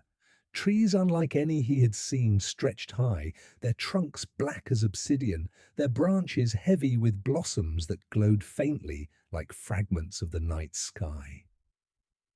The ground shimmered with moss that seemed woven from starlight, and overhead no sun or moon shone, only a canopy of endless constellations, brighter here than anywhere beyond. Rick's voice broke the silence. The Garden of Forgotten Stars. Morty turned to him, blinking. It's beautiful. Rick's eyes lingered on the blossoms, unreadable. Yeah, beautiful and dangerous. Everything here remembers what was lost. They stepped deeper. The air was cool, filled with the murmur of unseen streams. The lantern's light did not falter, yet it felt different here, less a beacon against darkness, more like a respectful guest among countless tiny lights. Morty felt his chest ease, his breath slow, as though the very garden were soothing him. But soon he noticed the strangeness. Each blossom seemed to move slightly, not with wind, but with intention, turning toward him as he passed. The star-lit moss glowed brighter beneath his steps, marking his trail. And when he looked closely at one of the blossoms, he saw not a flower's heart, but something vast and infinite, like a star burning in miniature. "Rick," Morty whispered, "are these real stars?" Rick crouched by one of the trees, touching its bark lightly. "Not real, not anymore. They're the memories of stars, light that burned out long ago, held here so it's never lost. Some say the garden is where the cosmos grieves for what it's consumed." Morty shivered. The idea of walking among dead stars felt both comforting and sorrowful. Each blossom was a remembrance, a light carried beyond its end. He wondered how many billions of such lights had been gathered here, how many stories had ended, yet still glowed. As they moved deeper, Morty felt the blossoms watching him more intently. Whispers brushed his ears, softer than the bridge of echoes, but somehow heavier. They were not temptations, not tricks, but fragments of longing. He heard faint songs in languages he did not know, the laughter of children long gone, the roar of fires that once gave warmth to worlds now reduced to silence. "Why bring us here?" Morty asked quietly. Rick did not look at him. "Because the garden chooses who may pass. If it recognizes your light, it lets you through. If not, well, people don't come back out." Morty's throat tightened. He gripped the lantern more firmly, its flame steady against the pull of the blossoms. Yet part of him felt drawn. He wanted to step closer, to press his hands against one glowing flower, to feel the memory of a star burn within his palm. One tree loomed ahead, larger than the rest. Its trunk split into many twisting branches, each heavy with blossoms brighter than all others. Morty's eyes fixed on it, and then his breath caught. For in its blossoms he saw faces, not vague shapes, but clear, sharp, undeniable. His mother, smiling the way she had on warm mornings. His sister, distant, yet still tethered to him. And himself, younger, holding hopes he no longer dared carry. Each blossom pulsed with light, and each carried a reflection of what he longed for. Morty stumbled back. "Rick! Rick! They're showing me things!" Rick's hand caught his arm. His grip was firm, anchoring. "Don't believe them! They're not your people! They're only what the garden thinks you want most!" "But it feels so real!" Rick's eyes met his, tired but unwavering. "That's what makes it dangerous. It gives you the comfort of stars that no longer shine. If you stay, you'll end up another memory, another blossom." The weight of Rick's words sank into Morty like stone. He tore his gaze from the blossoms, forcing his legs to move. The lantern's flame steadied, guiding him away from the pull of false familiarity. The voices dimmed with every step, though not without struggle. He felt them reach after him, aching, pleading, but he did not turn back. Hours passed, or perhaps it was only minutes. The garden warped the sense of time. At last the starlit moss thinned and the trees grew sparse. Ahead, the cliffs opened into a narrow path, lit by a single arch of blossoms overhead. Beyond it, Morty glimpsed open sky, dark and vast but free of the garden's illusions. As they approached the arch, Morty dared one last glance back. The garden of forgotten stars glowed quietly, endless and still, as though it had never tried to hold him. Yet in the center, among the blossoms, he thought he saw something shift, a flicker of light not born of memory but of will, a reminder that even here the past was never truly gone. They stepped through the arch. The air outside felt raw, sharper but cleaner, as though the weight of 1,000 dead suns had been lifted from Morty's shoulders. His lantern burned steady, and for the first time in many nights, he realized the flame no longer seemed fragile, but certain, as though strengthened by the trial. Rick stopped once they were clear, glancing back at the cliffs. His face was shadowed, unreadable, but there was a heaviness in his eyes that Morty could not mistake. "Rick?" Morty asked softly. "You've been here before, haven't you?" Rick was silent for a long time. Then he exhaled, his breath carrying the sound of weariness more than words. "Yeah, long ago, and I left something behind." He said nothing more. They turned away from the valley, walking beneath stars that were no illusions, their cold light steady above. The garden faded behind them, its blossoms hidden once more from the living. That night, Morty lay awake beside the fading embers of their fire. He thought of the blossoms, of the stars that burned only as memories, of the faces that had nearly trapped him. And he thought of Rick, carrying something unspoken, some loss the garden still held. Sleep came slowly, heavy with dreams of starlight. Yet when Morty woke in the early hours, the lantern burned beside him, warm and real, a light not of memory, but of presence. And for that he was grateful. The day after leaving the garden of forgotten stars, Morty and Rick entered a narrow valley, shrouded in a soft, almost tangible mist. The light here was dim, filtered through unseen clouds, and the air carried a weight that pressed gently against the chest, like the hush after a storm. Each step they took seemed to ripple outward, though the valley gave no sound in response. It was a place built for reflection, not passage, and Morty could feel the quiet urging him inward, toward thoughts he had long avoided. The ground underfoot was soft, dusted with a fine grey ash that smelled faintly of rain and memory. Tiny stones, worn smooth by years of forgotten travellers, dotted the path, catching faint glimmers of the lantern's flame. Morty walked slowly, listening. At first, all was still, but then he noticed faint echoes trailing each step, subtle and delayed, whispering fragments of words he did not recognize. Rick did not speak, as if he knew the valley demanded silence.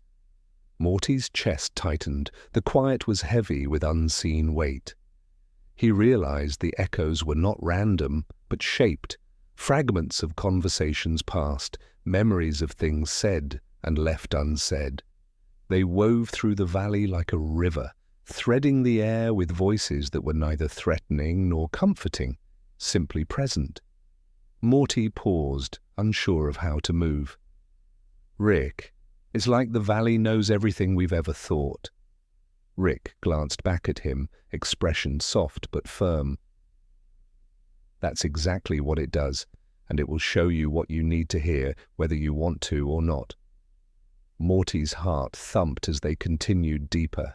Each step brought new whispers, fragments of laughter, cries and sighs. Some were familiar, voices of people he had loved and lost, while others were strangers' echoes, carrying lessons unspoken, yet strangely resonant. The valley seemed endless, a winding corridor carved from silence and memory, reflecting not the outside world, but the inner one. As they walked, Morty felt a curious sensation. For every fragment of sorrow the valley pressed into him, there was a soft counterbalance, a memory of hope or warmth, a moment of care from a mentor, a shared laugh with someone long gone, a touch of light breaking through shadow. The echoes were not cruel, they were mirrors, showing him pieces of himself he had forgotten. Rick stopped at a fork in the path. Morty noticed the divergence was subtle. Both ways seemed alike, both shrouded in mist. "Which way?" Morty asked quietly, tense. Rick's eyes held a faint glimmer. "The valley doesn't need to be crossed by maps. It chooses those who listen. You'll know the way by what you feel." Morty hesitated, listening. The echoes around him murmured faintly, yet there was one sound that rose above all else, his own heartbeat, steady, unyielding, like a drum guiding him. He took a deep breath, letting the rhythm anchor him. Slowly he stepped to the right, following the pulse that seemed woven into the very mist itself. The moment he committed to the path, the valley responded. The mist swirled and parted slightly, revealing glimpses of light in the distance. Each echo softened, becoming less a chorus of voices and more a gentle hum, like wind moving through tall grass. Morty felt his chest loosen, the tightness ebbing. The valley was still heavy with memory, but no longer threatening. It was teaching him patience, reflection, and the quiet strength of presence. They walked in silence for hours, the valley stretching and bending, yet never seeming to tire Morty. The lantern burned steady, a constant companion, guiding him with warmth. Occasionally, a faint shape appeared among the mists. A tree twisted in impossible ways, a stone shaped like a heart, a glimmer of light that faded when approached. Morty realized they were not obstacles, but invitations, symbols urging him to pay attention to the subtler truths. Eventually, they reached the valley's center. Here the mist thinned, and Morty saw a pool of water so still it reflected the sky above as though it were a mirror. The echoes here were muted, soft and distant, like lullabies half remembered. Morty knelt by the pool, peering into its depth. In its reflection he saw not only himself, but the journey they had walked together. The shattered plains, the bridge of echoes, the garden of forgotten stars. Every trial, every memory, every whisper was mirrored back at him.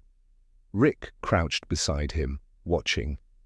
"It's not about what the valley shows you, Morty. It's about what you take from it."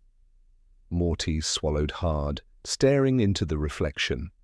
He saw fear, sorrow, doubt, but also courage, endurance, and a quiet determination he had not recognized until this moment. The lantern's flame shimmered in the pool, merging with the reflections until it seemed the light came from within him, not just from the glass and metal he carried. For a long time they stayed there, letting the stillness envelop them. The echoes softened further, drifting like wind across water, until Morty could feel a calm settle in his chest, a quiet assurance that he could carry what he must and leave what he could not. When they finally rose, the mist had thinned completely. The valley opened to a slope leading to open plains beyond, the horizon glowing with the soft gold of dawn. Morty's legs were stiff but steady. His heart felt lighter yet fuller in a way he could not yet describe. The valley had not spoken directly, had not demanded anything, yet it had left him changed. Rick gave a brief nod. "Time to move on. The journey isn't over, Morty, but you've learned what needed learning here." Morty glanced back one last time. The valley, shrouded in fading mists, held no faces, no whispers, only the quiet of absence, the kind that invites reflection, not fear. He let it linger in his memory, storing it alongside the lantern's steady flame. As they stepped into the open plains, Morty felt the weight of all they had crossed so far, yet he no longer feared it. The echoes would follow, yes, but he had learned to walk beside them, not be swallowed.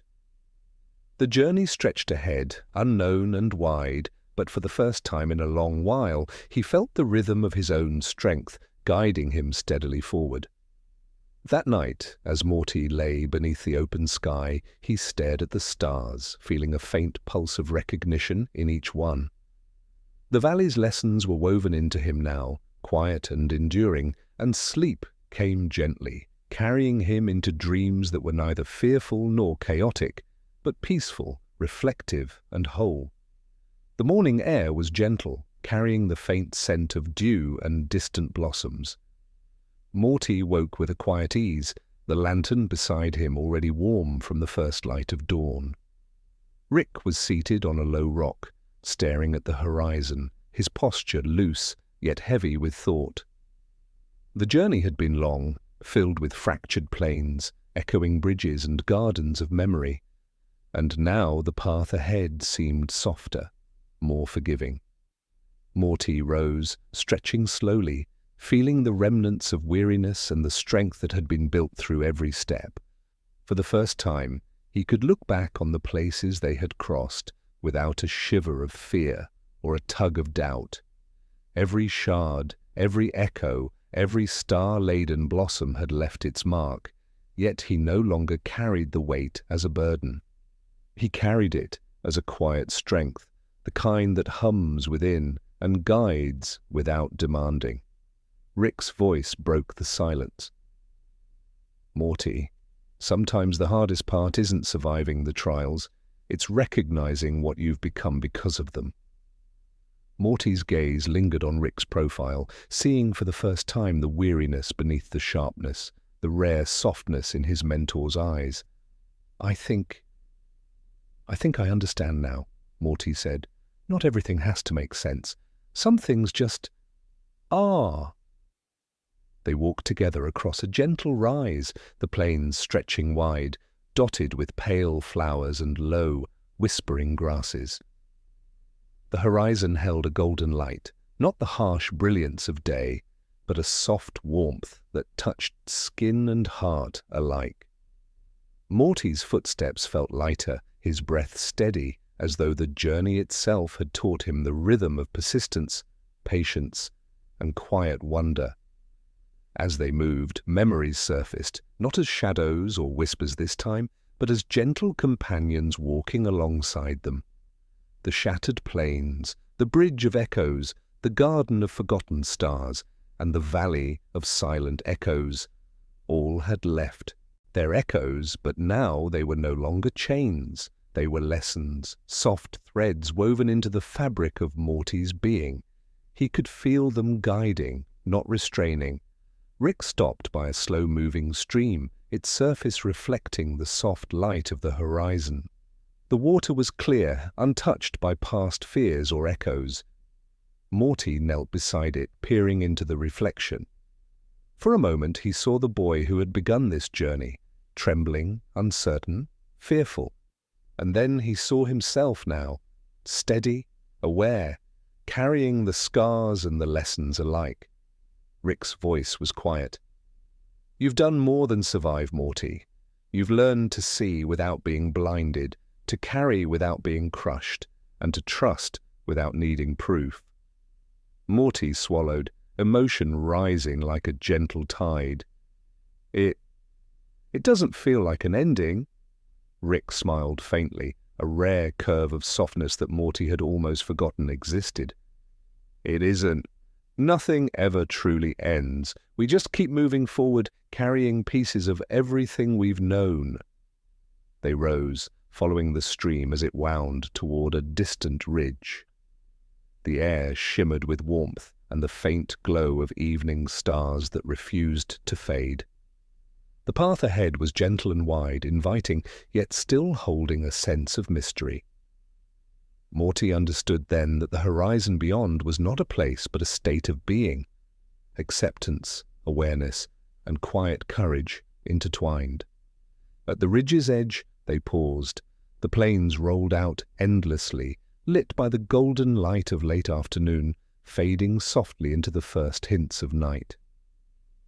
Morty breathed deeply, feeling the weight of the journey settle into a comforting rhythm within him. Each trial, each echo, each whispered memory had led him here, not to an end, but to a perspective that made everything else possible. Rick placed a hand briefly on Morty's shoulder. The world, the multiverse. It's chaotic, Morty, but sometimes all you need is a steady step and a little faith in yourself. You've got that now. Morty nodded, looking at the horizon, feeling both small and infinite. The lantern's flame glowed warmly beside him, no longer a fragile spark, but a steadfast companion. Around them, the grasses whispered, the soft wind carried hints of starlight, and the sky above shimmered with countless possibilities. They walked a final stretch together, the plain beneath them holding no fear, no echoes, only the soft, rhythmic pulse of life.